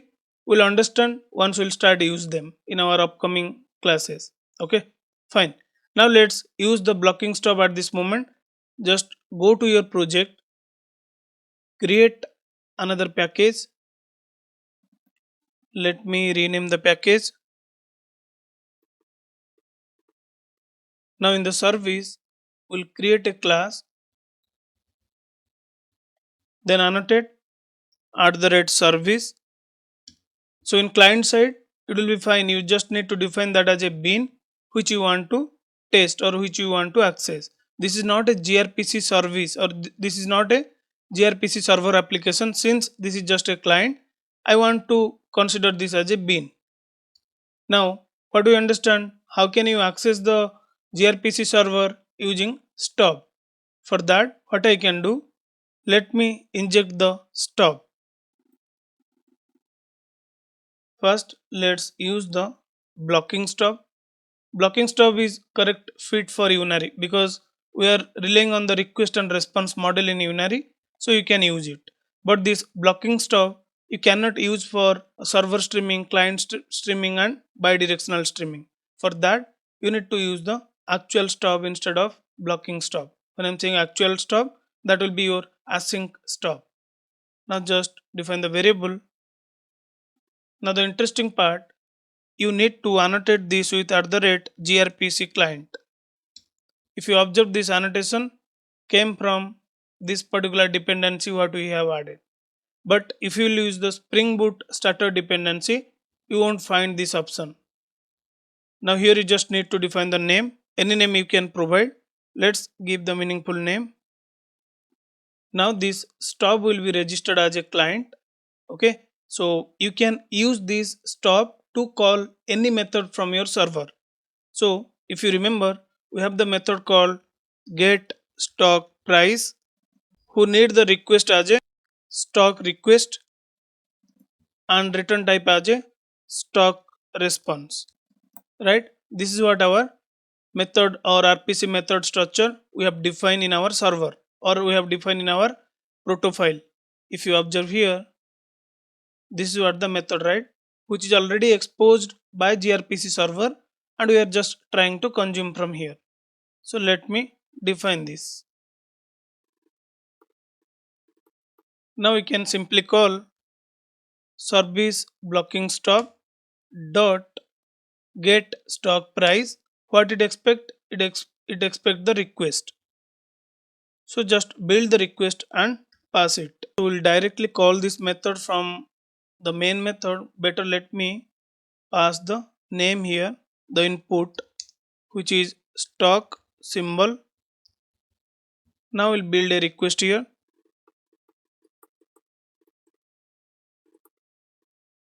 You can return it.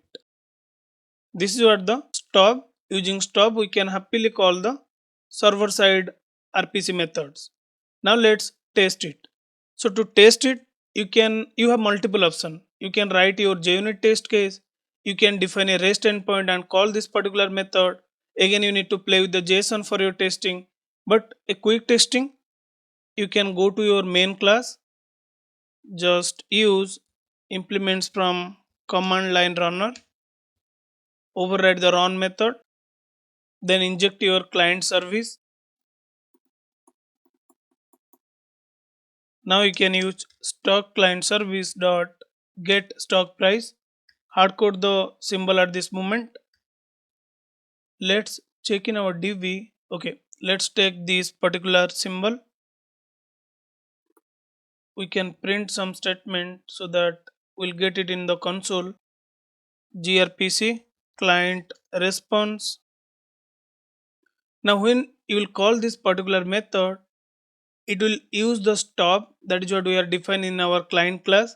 It will use the stop. The stop will connect to the server, or stop will communicate to your server side application, which is nothing our trading server. And whatever the logic we are executing here, the request will take the stock symbol, then it will fetch from the DB the database which we have, then from the database it will build the response object and will return to you. That is what the simple flow, right? Client and server communication we are trying to test. So let's run our server and run our client, we'll see the magic. So we started the server. So you can observe here, gRPC server started listening on address 9090. But tell me one thing, how your client will know that my server is running on port 9090 and I want to connect to that particular server? No, right? You need to tell to your client, hey, this is what the server is up and running, this is what the port here using, you just connect to that. So for that I will create another file called application.yml, and I will define all my server specific configuration. I will define gRPC client. What is the stop name we have defined in our client? Stock service, right? So the same name you need to define in your application.yml file to make the connection to your server which is running on port 9090.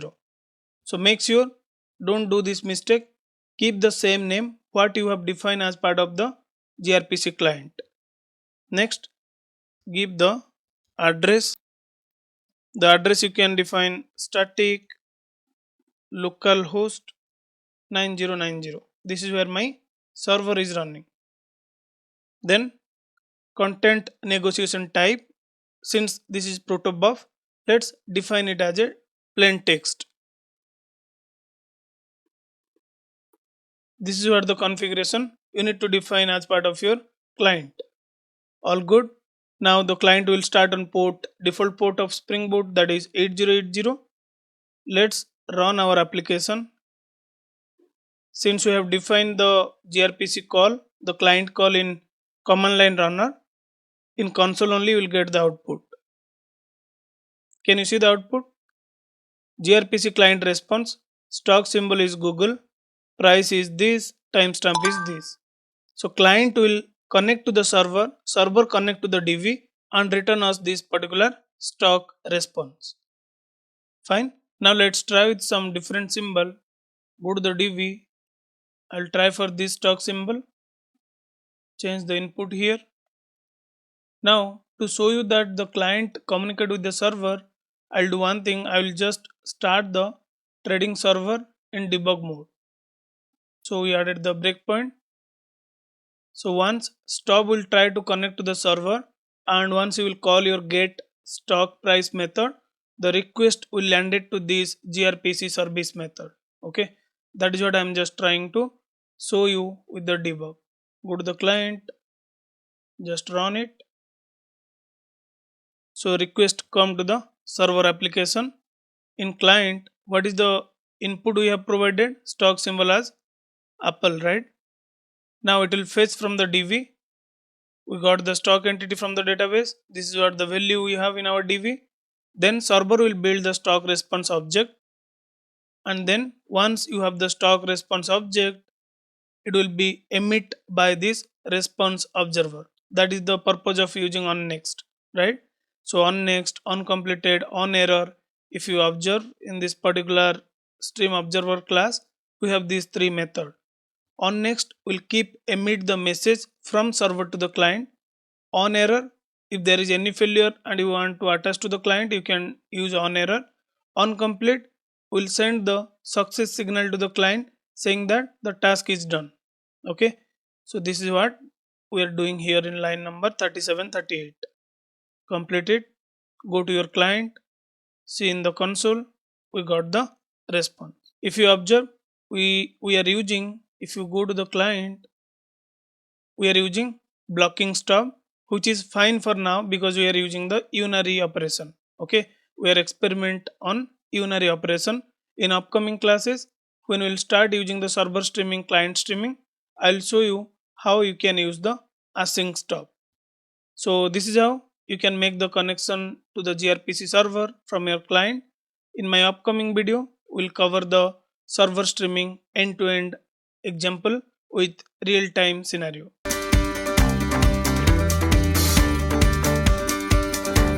So in our previous tutorial, we understand gRPC Unary communication, where you send a single request and receive a single response, which is pretty similar to the traditional RESTful request and response model, right? So today we are taking things one step further by diving into a more exciting gRPC communication pattern, that is server streaming. Imagine you are building an application that needs to show live updates like tracking stock prices or cricket score. In such cases, server streaming is your best choice. In server streaming pattern, the client sends a single request, for example, give me an update for stock symbol XYZ. Then the server responds with a continuous stream of data, sending updates as they happen. Let me show you one real-time example for stock update. So I have created one dummy application. Now if I'll give any symbol here and if I'll click on subscribe, I can see the value is getting changed here. It's getting updated. Every 1 second the value is getting changed here. Can you see here? And the final value is $31.41. Now if I'll click the graph, I can see the price on each timestamp. Okay. So this is just a dummy code I have added. I'm emitting the event in every 1 second with some random value, and that is what I can see in the client code. Okay. Now if you'll see here, let's try for different symbol. Now if you see the output, the value is keep updating here, right? Stream of data we are getting from server application. Can you see the value here? Each time, this is the timestamp and the final value is 152. This is the timestamp and the value is 112, and this is what getting reflected here. So this is what actual server streaming implementation, where the value will keep updating the page without refresh it manually. Your server will emit the event once there is an update happened. Then your client will fetch that and will display the value. So this will give you the clear picture about how server streaming works, right? Sounds interesting. So let's jump right into it. We'll modify our existing gRPC server and client code to implement this server streaming pattern, and we'll see it in action. So let's go to our IntelliJ IDEA. We have the stock trading server and we also created the stock trading client. Now go to the server application. Then if you observe here, we have something called stock trading Proto, because we know, right, gRPC play with the Protobuf. So here we'll define the contract and we define a method for Unary RPC. Now let's define a method for server streaming. So I will define something like RPC get, better change it to subscribe stock price, and we'll play with the same request. We'll just give the symbol as part of the request and we'll expect these field as part of the response. Okay, so what is the request now? Stock request. And what is the response we are expecting? Returns stock response, right? But this is what we are not playing with the Unary. We are playing with the server streaming, where we want our server to send stream of data. So instead of sending the single response, we'll tell to this gRPC server, hey, this is the contract, you please send me the stream of stock response. Okay, so this is what the methods we have defined. gRPC methods subscribe stock price. Now client, when he will send the request by giving the stock request, whenever there will be update on the stock, he will get the stream of response. Fine. Now since we update the contract, let's run the ambient clean install to generate corresponding Java classes. So build is succeeded. Now let's copy this method name and go to the target. Only we change in the service, right? There is no change in the request and response. So just go to the generate source, Protobuf, gRPC Java. This is what the service template generated by gRPC. If you'll scroll up, you'll find the RPC method subscribe stock price in this particular service stock trading dot stock trading service. Okay, this is what is being generated from the proto file. We already understand how these methods are generated and what is the things it is doing, so I don't want to repeat it again, but yeah, we can validate that our method is created by appending to the service name. Now let's use the same service and provide our own implementation to return the response. Just go to your service impl class which we created, this one, right? Now here the way we have added the get stock price by annotate this class as a @grpc service and extend it from the stock trading service impl base which is also given by the grpc server. Now similar way, let's add your new method subscribe stock price. Can you see here, once I type it, it is suggesting me because my class is extending from the grpc service impl. Just override it, remove this, we want to provide our own implementation. Now here what I want to do, I will get the symbol from the request, right? Request dot get. Now once I get the symbol, I want to send stream of stock response. Currently I don't have any database interaction.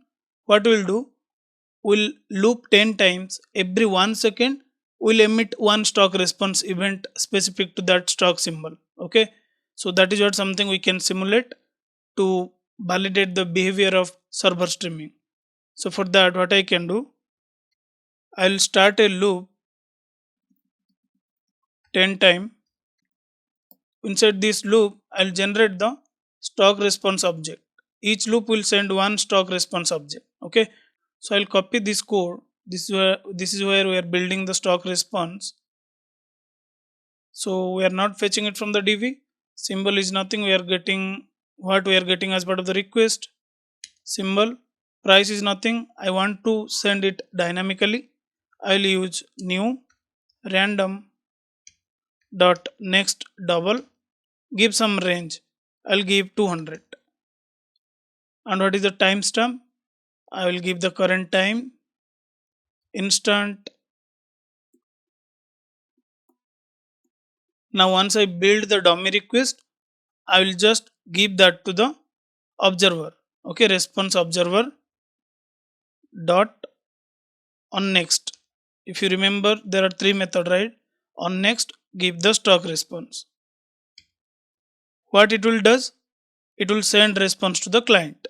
I will just use time units dot seconds, sleep it for 1 second. It will cry, so better handle it with try catch. So here after we return one response to the client, my thread will sleep for 1 second. So let the loop continue till 10 times, whatever the number we have specified here. After that, I will tell to the response observer, I am done with the task uncompleted. And if there is any error, just get that response observer. Okay, this is the simple logic I have added, guys. Instead of dynamically build the response, you can fetch the response from the stock dv if you are creating it, or you can do some real-time logic. But to give you the effect of server streaming, I have just hard coded some stock response value and sending some event in every 1 second. Fine, this is the server code. Let's test it out first, then we will design our client. So let me start the server.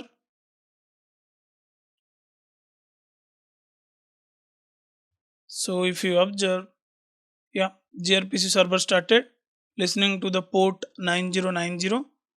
Now let's go to the postman.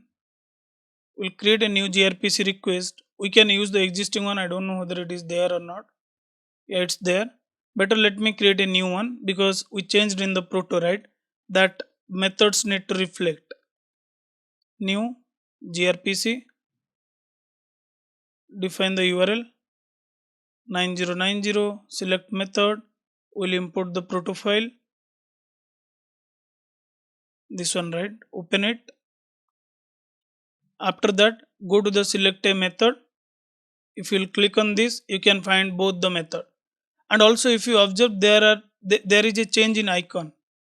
In get stock price, one single request, one single response. Blue icon you can see here.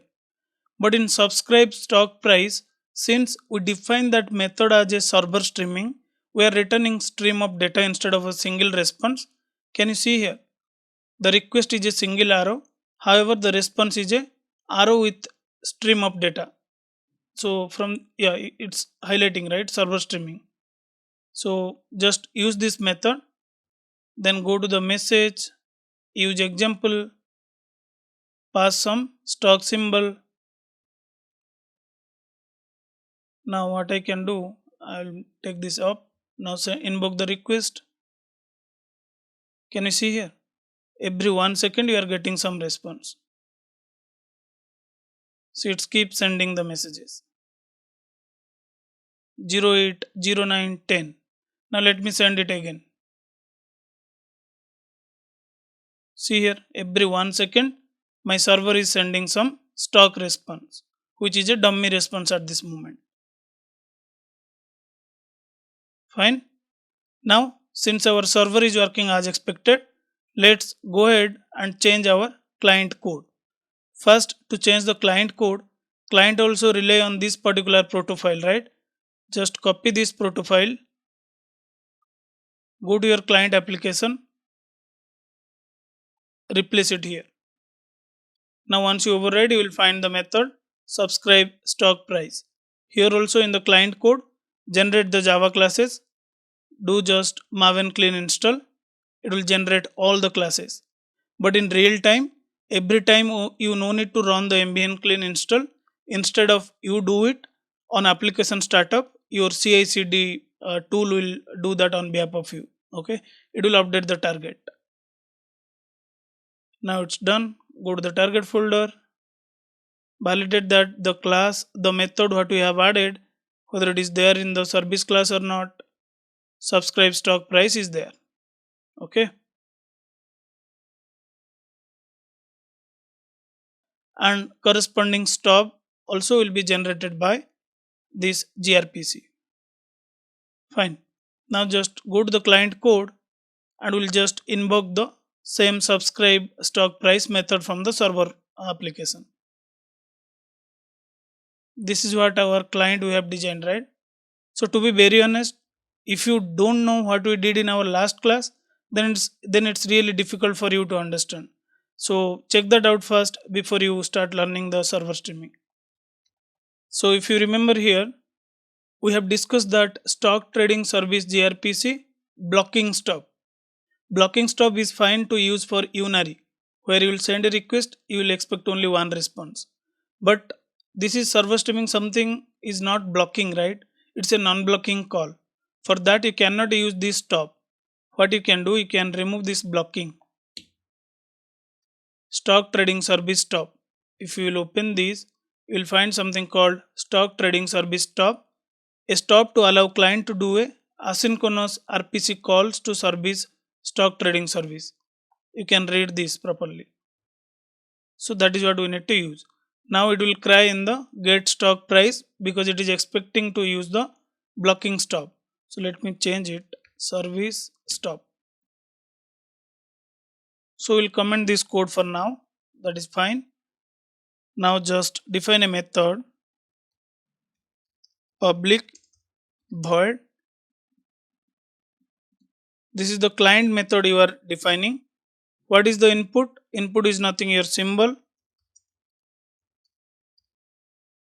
And what else you need to pass as part of the request? That's it, right? Because from this method, we'll use the stop and we'll call our server method. So what I'll do, first let me build the request object. Now using the stop, stock trading service stop dot, you must find a method subscribe stock price. use that method. What it needs? Request and response observer. Request you can pass this, and in response observer you can give new stream response observer. You can create a separate implementation and add that, but let's do it here. There is no issue, we just want to see the result. Okay, now here what you can do, this on next is nothing. When your server will emit some messages or stream of data or events, this on next will respond back. Okay, or client on next method will execute. If there is a error, this guy will execute. Once the everything is completed, server send the acknowledgement, this guy will execute. Okay, so what we can do, I will just add some sysout statement to capture the field what we are getting as part of the response. So I will do something. Stock price update, what is the symbol, what is the price, and when it updated. Then on error, nothing, just print the error message if there is any error. Here change the message, define something like stock price stream completed or something like that. We are done. So see how simple is this, guys. Instead of doing the REST call, we are just calling the method what you are defining in server code using the stop. If you know, in DB we do something called procedure call, right? This is similar to the procedure call, but that is remote. That is the reason this is called RPC, remote procedure call. Okay, this is simple. Now since our server is up and running, let's run the client and we'll validate the result. But this method we have defined, we need to call this method somewhere by giving the symbol, right? So what I can do, I'll go to my main class. In main class I can use this. Okay, don't return anything, just remove everything. So the client service, this is nothing, the client service where we have defined our subscribe stock topic. I inject that in the client application, I mean the main class. Then I just call that inside the main method by giving some value. If you don't want with this, okay. Now let's start the client and we'll see whether the result is getting printed or not every 1 second. Let's run it. Can you see here? Every second we are getting the message from our server. Now once everything is completed, on completed, server send the acknowledgement saying that I am done. Whatever the statement you have added on uncompleted, we are seeing the message in console. There is no error, so on error will not execute. Okay, so this is what the server streaming. Server is keep sending the messages, stream of data when there is any update. Currently we are forcefully sending in every 1 second, so that is what we are seeing the result here. Same thing, the UI page what I have displayed to you, same result what I am getting here. I am just defining another controller using the server sent event. I send that stream as a JSON to the client code. I have that code. If you want, I can share that in video description. I'll show you what I'm doing exactly.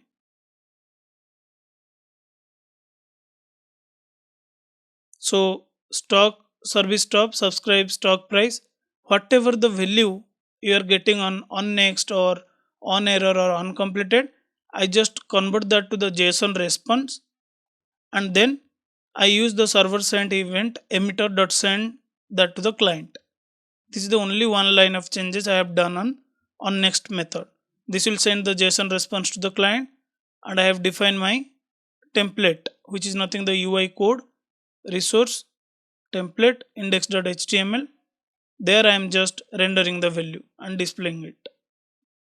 Okay, don't worry, I'll share this HTML and controller code in the same GitHub link, so you can check that out. In my next video, we'll understand or we'll deep dive into the client streaming.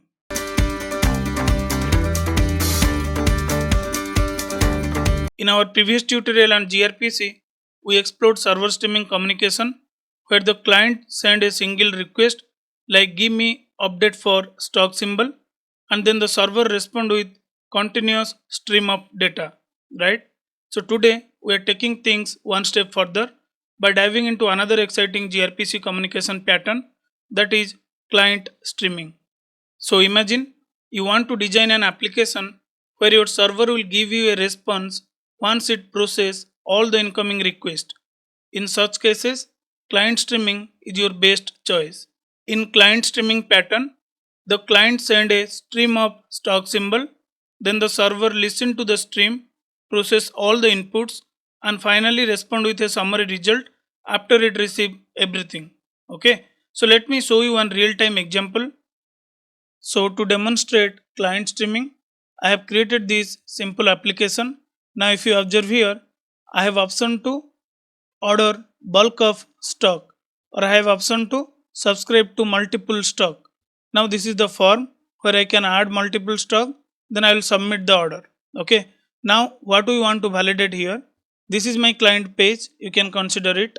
From the client I will send multiple requests, and we need to check whether we are getting response for individual request or we are getting the response at last. Okay, after process everything. Now let me add some order ID. Let's say 2000 or 200, let it be. Quantity 2, which will nothing 4000. Then I will add another order. Let's say again this is 1000. I need 1. Now what is the total amount? 2000 into 2, 4000, 1000 into 1000, 5000. Okay. So you can add n number of order. Now let me send the request. Okay. Currently no orders summary yet. Now just click on submit. Can you see here? Did I get the response for individual request, individual order? No. I got the response for after complete both the order what I submit. See the response order summary. Total order is 2, successful order count 2, and what is the total amount? 5000.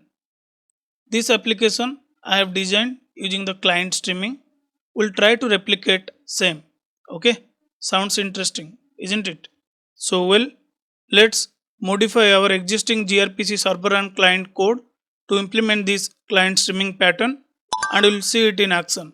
So this is what the gRPC server application, and similarly we have the client application, right? Now let's start modifying from the server code. As you know, this Proto is nothing the contract between server and client. To demonstrate client streaming, let me define one separate method for this scenario. Okay, bulk stock order. Now go to the Proto file. Now let me define a method RPC bulk stock order. Now what is the request I need to give? If you remember this one, what is the request? We are giving list of or stream of order object or stock order object, right? So I will define stream of, I'll create a separate message class like the way we have defined. This is nothing the DTO, right? The way we have defined message stock request stock response. So I'll create a separate DTO. You can imagine it as a DTO, but in gRPC term we'll create a message. Okay, so I'll give the name something like stock order. Then what you are expecting as a return type? I'm expecting as a return type order summary. Okay, that also another DTO or message will create. Fine, this line is crying because this message is not found. So let's create a message. Now similarly create the message for order summary. Okay, so there is no compilation error. Better let me add a note.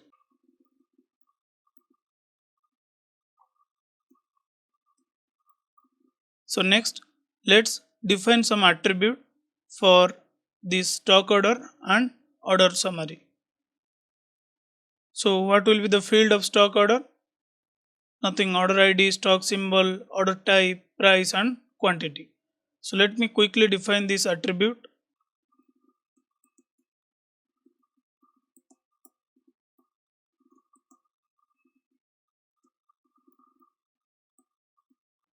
This could be buy or sell. Fine. Similarly, let me define the attribute for order summary. This is nothing. Total number of order, total amount, and what is the success count.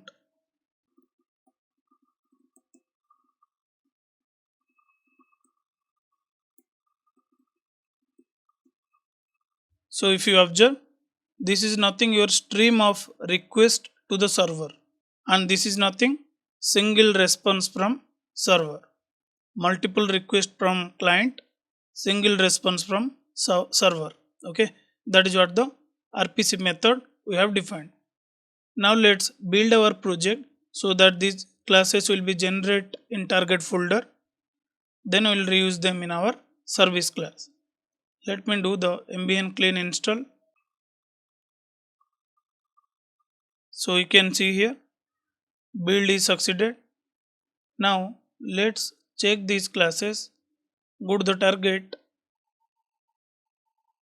Can you see the classes? Order summary and what else? Stock order. Okay. So we have these classes already generated. Now let's go to our service class. Let's override the method. Remove this. Now if you observe, what is the response? Order summary. What is the request? Stock order. Okay. Stream observer, stock order. Now what we'll do? First, let's build this response observer.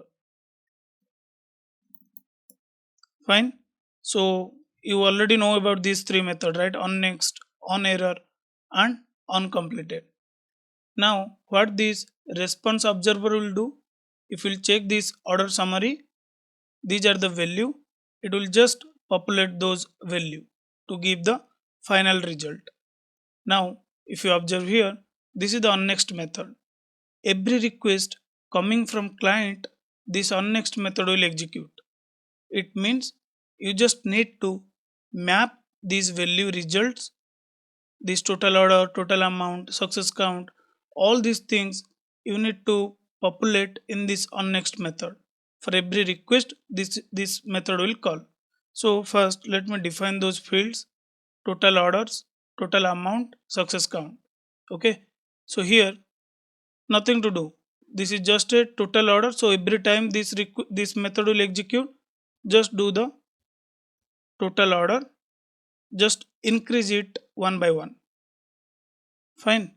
Similarly, total amount is nothing, total amount plus the order, right? Stock order price into quantity. Next, success count. Assume all are success, just increase it. That's fine. For every request, we are just resetting the value so that you can generate the final report. So I will just add a sysout statement. I will define something received this order.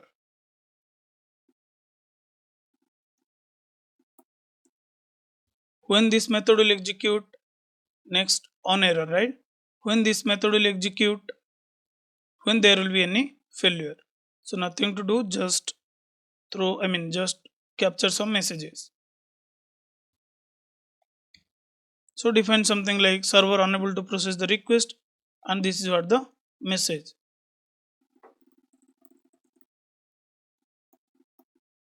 Fine. Now the last method, onComplete. When this will execute, when everything is completed, then this onComplete will give the acknowledge to the client, hey, I'm done. This is where you need to build your order summary response. What do you understand? Client streaming. Client will send multiple requests, server will give you a single response after complete everything. That is the reason this is the key method in client streaming, where exactly you will build the final result for client. Okay. So now here you just need to build the order summary. So to build the order summary, all the value already we are populating in onNext, because every request this method will execute. Okay, this is a simple step.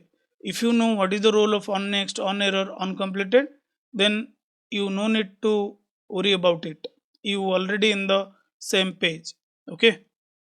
Now let's quickly build the order summary. Set total order. You can get it already, right? We already have defined the local variable. So just map that value. Set total success count. What else? Amount, right? We are done. Now, once you build this order summary, let me capture this attribute. You need to give this summary as a response to whom? Client. How can you send something from your server to the client? You can define response observer dot on next. This is the result. Fine. Again, share the acknowledgement saying that server code execution is done. Fine. So from client you will get n number of request or stream of request. We are evaluating each and every field. We are populating them correctly. Then at the end we are sending the once everything is completed, this onComplete method will execute. There we are building the order summary. Once we build the summary result, we are sending it back to the request user or client. Hey, this is what the summary. I'm done from my end. Okay, this is the simple thing. All good. We are good in the server code. Now let's test it out, then we'll start writing our client code. So let me restart the application. So if you observe, it started on port 9090. Now how can we test it? How can I send multiple stream of request to the server? Because this is the client streaming, right? Client needs to send stream of request, then only I can validate this client streaming, which you cannot do in Postman. Okay, Postman does not support client streaming. So for that you can use the gRPC utility or gRPC URL command line interface.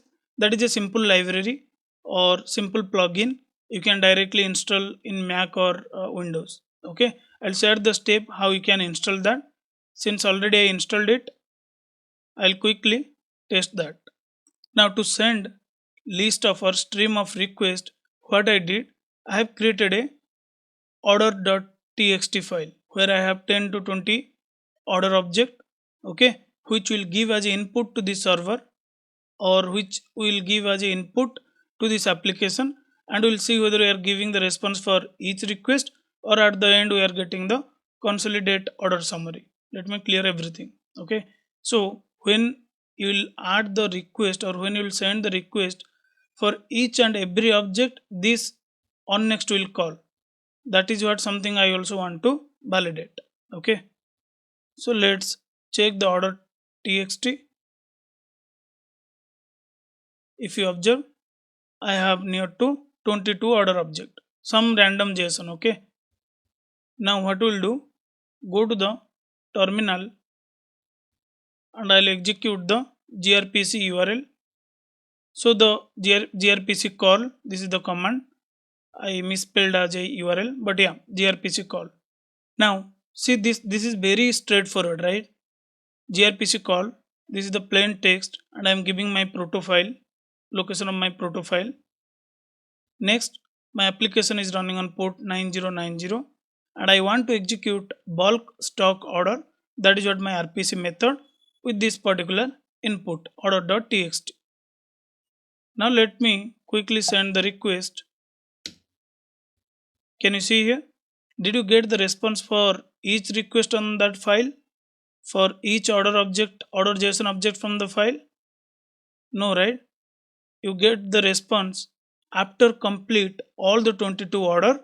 Success count is 22 and this is what the price. Now if you'll check in your console, see here 21, 22, each request you received begin from the 1, and this is what the execution in on next. Correct? Received order is this, and we are printing the order object in Proto format. Okay, that is what something the beauty of client streaming. You send n number of requests, I'll complete everything, then I will give you one single response. Now we are good from the server side code. Let's start writing our client code. For that, what I'll do, I'll just copy the same Proto file, go to the client code, I'll replace it. We have this method, right? Now let me regenerate the classes. I'll run the ambient clean install. So you can see here build is succeeded. Now let's validate in the target folder whether those classes are generated or not. We can see this class order summary stock order. Now let's go to our client class stock client service. You know how to access the server code, right? You have the stop object. Using that you can access any RPC method defined in your server class or server code.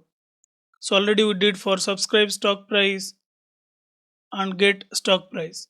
Similarly, let me define another method, public void place bulk order, something like that. Now what I'll use? I'll use the stop. What is the stop name? Stock trading service stop dot check your method is available or not. Can you see here? Bulk stock order. Now what it is expecting as a return type, I mean the input response observer. That is what the return type from the server. Correct? So first let's build that. But already, because already you will get it from the server code. So for that what I'll do, I'll simply use stream observer. This is my response.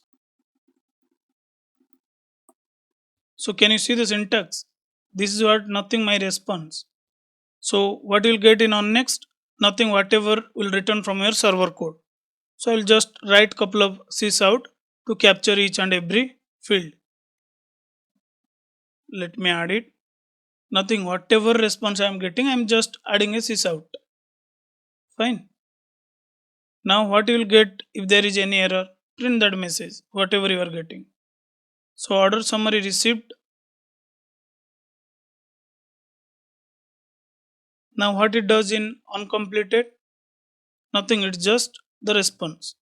Print something. Order summary or stream completed, something like that. So we just capture the order summary, which is nothing the response we will receive from the server code. Just map it, I mean just pass it, then define the local variable, give something stock order request or something like that. Fine. Or just make it simple request observer.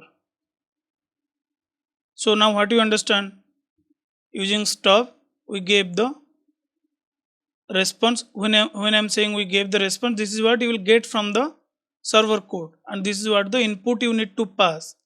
From client you need to give stream of request, right? So that is the reason you can see here stream observer stock order. So build a stream of stock order and then call this particular stop. Now let's build multiple requests. Just add a comment, send multiple stock order message or request, whatever you can say. Multiple stream of. Okay, I'll keep in a try catch. Now in this try, what you can do, you have this request observer, right? You can call, hey, request observer dot on next. I am sending not on complete, on next. In request observer, I am sending the next message. What is the message you want to send? Build some dummy stock order object. Okay. So something like you can do stock order dot new builder dot build and then set each and every field. Set ID 1. Like this you prepare few object and pass it to the on next. So I already prepared 2 or 3 object. Let me directly copy paste. So nothing to wonder here. We have just created multiple request object to send to the server. That is what client streaming. Send multiple request. I am sending here. This is one request. This is one request and this is one request. Now I am sending 3 requests. We need to validate from server whether we are getting 1 response or 3 response. Already we validated, but just we can validate from the client code. Okay. So just do one thing. Here just acknowledge saying that from the request observer I am done with sending all the requests. Just add a comment. Done sending orders. If there is any error, request observer dot on error. What is that? EX. All good. So we have defined this particular method. Now to test it directly from the client without using UI, we can simply copy this method, go to the main class. We already have the command line runner. Just call that method. I will comment it. Stock client service dot place, or what is that? Place bulk orders. Now if I will call this, from this method we are sending 3 different requests. You can consider as a stream of 3 requests and then we'll get this as a response. Okay. Let's run our client application. Can you see here? When you run the client application, it gives you the order summary response, what you are capturing in your code while consuming it. Okay, this statement. This one. Order summary received from server, then total order count is 3, successful order is 3, dollar symbol with this is the price, and at the end you are getting the acknowledgement, stream completed, server is done sending summary. No more messages from the server. Now if you go to the server code, server console, these are the 3 recently we sent, right?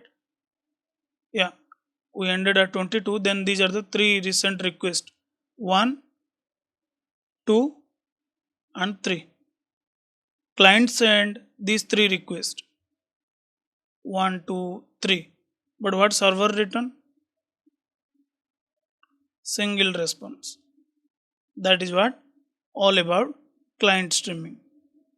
Now whatever we have performed on this UI, I just capture this client messages, okay, these response to a separate DTO and define that in a controller class and map into the HTML page. That is what something I make it realistic to give you the clear picture about how client streaming work. I'm not going to do again the integration of front end in this particular code, but if you guys want, I have that code ready with me. I will share in the same repo. Okay, I'll share the GitHub link. You can download and reuse the same code. So this is what all about client streaming.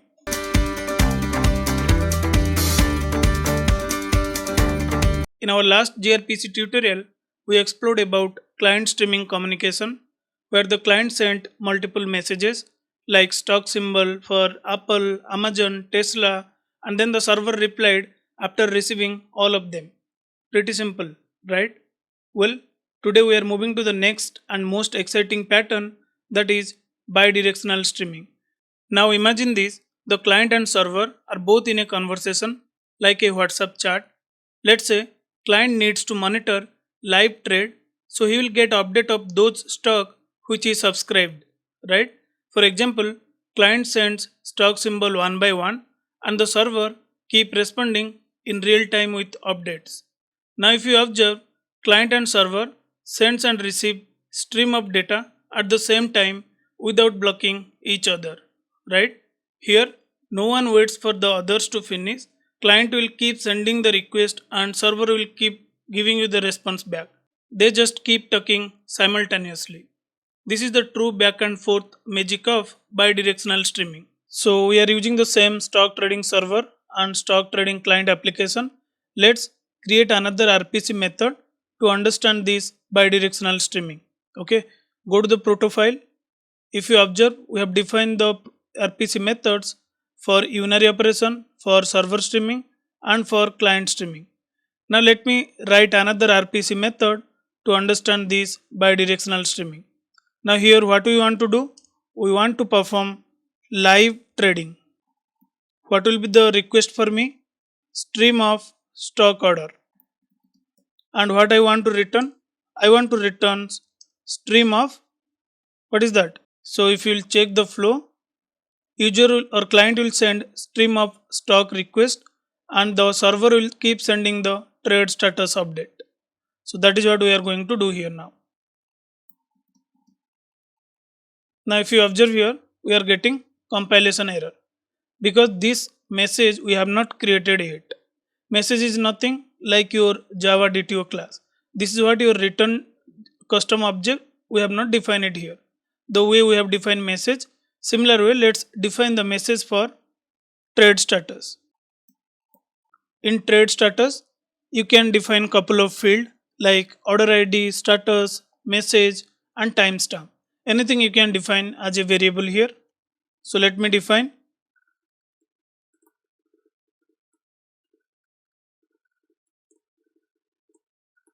Here in this status, you can keep whether it is execute or failed or pending in capital. Okay, and in message you can define a reason if failed or success message. Okay, this is what the simple scenario we are trying to understand the bidirectional streaming. Now since we have defined our proto, there is no compilation error. Let me add a comment.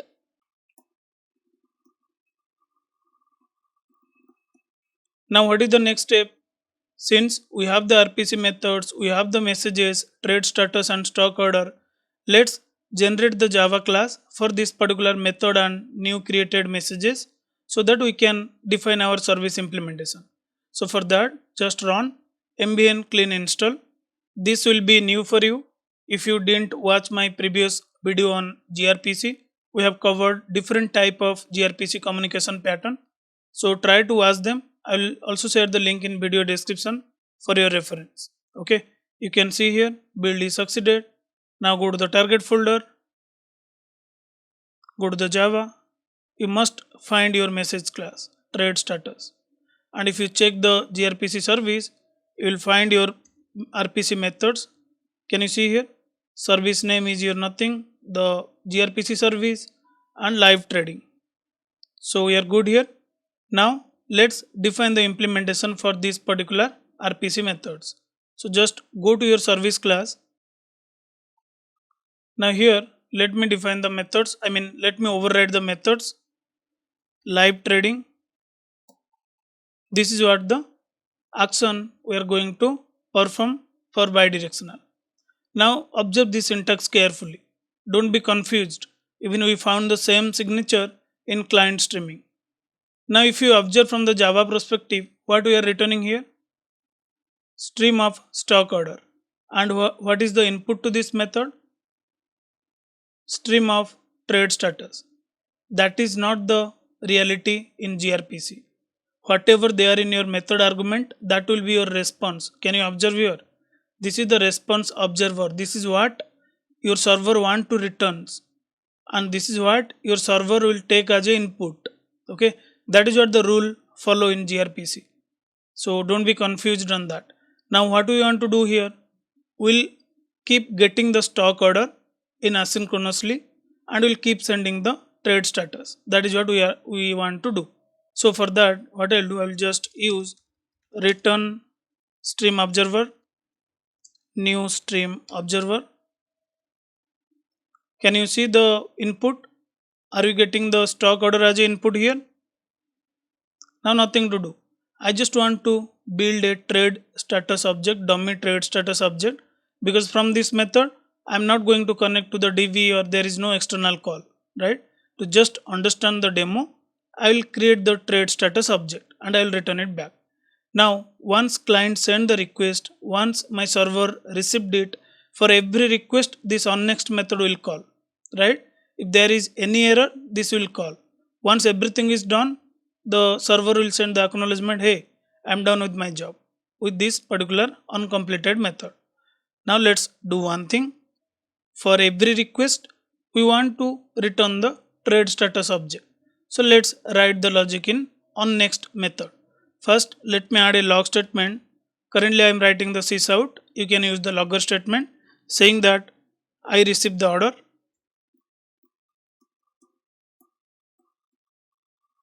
Okay. Now start building the trade status object. So to build the trade status object, I need to set couple of fields. So if you observe in the trade status, we have the status field and message field, which could be dynamic in real time. But let's add some simple logic to shuffle the value in these two field. Okay, go to the service. I'll define string status, string message. Now let's add a simple check saying that if order dot stock order dot get quantity less than 0, less than equal to 0, then I want to shuffle these two fields. Status I will mark as a failed, message I will add some meaningful messages. Let's say invalid quantity. We have the status field, we have the message field. Now if you see the response, which is nothing a trade status, what else we need? We can set the current timestamp and we can get the order ID from the request. That is what something we need to do. Now let's start building the trade status object.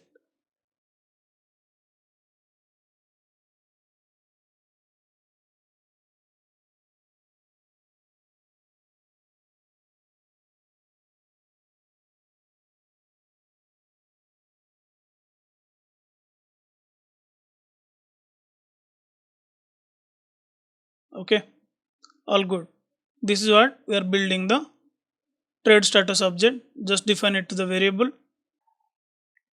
Now what you need to do, you need to also return this value to the client, right? So for that you can use the response observer. On next, this is the response. Again I am repeating this, what I am doing. If you didn't watch my previous video, this is completely new for you. Okay, so better check them first, then come back to this tutorial. Now if there is any error, I'll just add some messages. If there is error, copy this, then you can set the status saying I'm done with my job. Here response observer, I am done. Okay, just add a semicolon. So this is what my server side implementation. So now we can quickly test this out. Let me start the server application. So to test this particular streaming, like client streaming or bidirectional streaming, we cannot use the postman. So we'll use the gRPC call, which is a command line tool, which we already tried before. Now how can I test this server streaming? As a client, I'll send stream of stock order and we'll see whether we are getting stream of trade status response or not. Okay, that is how I can validate my server code. So what I'll do, I'll open the terminal, then I'll trigger this particular command where I'm sending the request to the live trading, which is my gRPC methods, and I'm giving order.txt with 100 order object, okay, stock order object. So I kept them in a text file. Now let me send the request. Meanwhile, let me open the server. Okay, now trigger the request. What is this? Cancelled. Stream terminated by. Okay, 1 second. So this is the trade status. What is there in RPC methods? We are taking stream. Okay, this is the mistake. So this is the bidirectional streaming, right? Client will send stream of request and response should be stream of response. Change it. Now let me quickly rebuild the project. I will run the ambient clean install again. Because you did the changes in Proto file, right? Every change in Proto, to reflect that, you need to generate those classes again. Build is succeeded. Now if you check the service class, there should not be any change because this will be considered as a stream only, stream observer. So I believe we are good. Fine. Now let me also restart the application. It started. Now clear the console, go to the gRPC call command again, trigger the same request. Yeah, here is our result. From order.txt, it trigger 100 requests concurrently and my server is able to respond here. You can see in the console, right? This is the order request we have received. All the 100 requests, because this is what we are capturing in on request method, right? If you see here, this is what we are printing. Received order. What is the order object we are receiving? Can you see here? Now when we'll send this request from the client, we'll capture this stream of trade status response in the client code. Okay. Now we are good with the server code. Now let's start implementing our client application. Let me stop this for now. I'll copy the Proto file because we did some changes. Go to the client code. Now I'll just replace the file. You should see these new changes in our client Proto. Now in client also I need to generate the all the messages and all the RPC methods what we have defined here. So build is succeeded. Now if you go to the target folder, you should see trade status, and you can also validate in your service live trading. Okay, it is there. Now what is the next? Now let's go to our client implementation. Then from client, using stop, we'll call our server RPC methods. Go to this particular client. Now here I'll define a method, some meaningful method to understand it. Now I'll use the stop reference to call the server RPC method for live trading. Okay, use the stop. Now what is the return type of this live trading? Is nothing your trade status, right? So new response observer trade status. This generic is not required. Now here, this is the client. Using this stop, we are calling the live trading. Now whatever the response your server will return, you can capture here, because for every response, this on next will call from the client side. So here you can start printing all the trade status you are getting from your server code. So I'll simply write sysout server response. Then if there is any error, capture it. Fine. Now what is the pending part? Here also you can define stream completed or something like that. Now we are good. Server will send the request. In client we are capturing it. But this is bidirectional streaming. If you understand it correctly, client also need to send the request, then only your server will respond. Here we have not write any logic in the client code to send the request. So let's not make it complex. We'll loop 5 or 10 requests and we'll send the dummy request to the server, and we'll see whether the on next of the client is capturing those response or not. That is what we understand. Client and server both will communicate with each other simultaneously. Okay.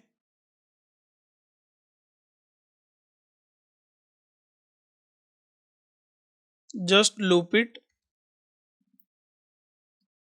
Let's say 10 request. Now nothing to do. Just build 10 stock order object and give it to the request observer on next method. Okay. So what I'll do, I'll simply do stock order dot new builder. Just pass all the field. Okay. Set order ID. I'll give some dummy value.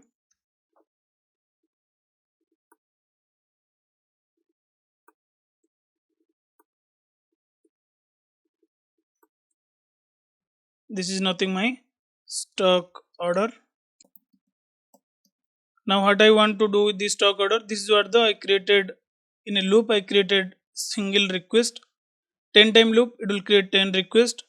Now once it create the request, just send it request observer. Okay, I have not captured this. Okay, define the request observer here. Dot on next, keep this request, which is nothing the stock order you created. Then let it execute and do one thing, forcefully sleep for some time interval. Okay, then once everything is done, say to the request observer, I send all the request. This is what the simple client code. Next, what we can do, let's call this start trading method from your main class. Better, let me name it start live trading. Copy this, go to your main class, and I can just paste it here. Okay, so on application startup, my client will call this particular method. This method will internally call to the what is that, stock server using the stop reference. I mean, it's just a RPC method calls. Okay, that is what we understand from the day one, and then we'll see the bidirectional behavior. Now first let me start the server application. It started. Let me clear the console. Now go to the client application, start the client one. Okay, can you see here how many requests my client sent? Order 1 till 10 requests, because that is what we build in our client code. Now if you'll go and check the log of your server, it received total 10 requests. Order ID 10. All the requests what my server received, we captured that. Now after getting this request from the client, what server returns, that is the trade status. And where are we capturing that? That is in client code. Server response. Can you see this? Order placed successfully. These are the messages we are setting in our server code, isn't it? Order ID is this, status is this, message is this, timestamp is this. And at the end, once everything is done, stream is completed from client side. Same thing you will find from the server side also. Okay, you have not captured the stream complete statement in server. That is fine. So this is how you can play with the bidirectional streaming in real time. It's similar to the two-person talking to each other continuously. Okay, and it's similar that you subscribe to couple of stock product and you are checking the live update of them. Okay,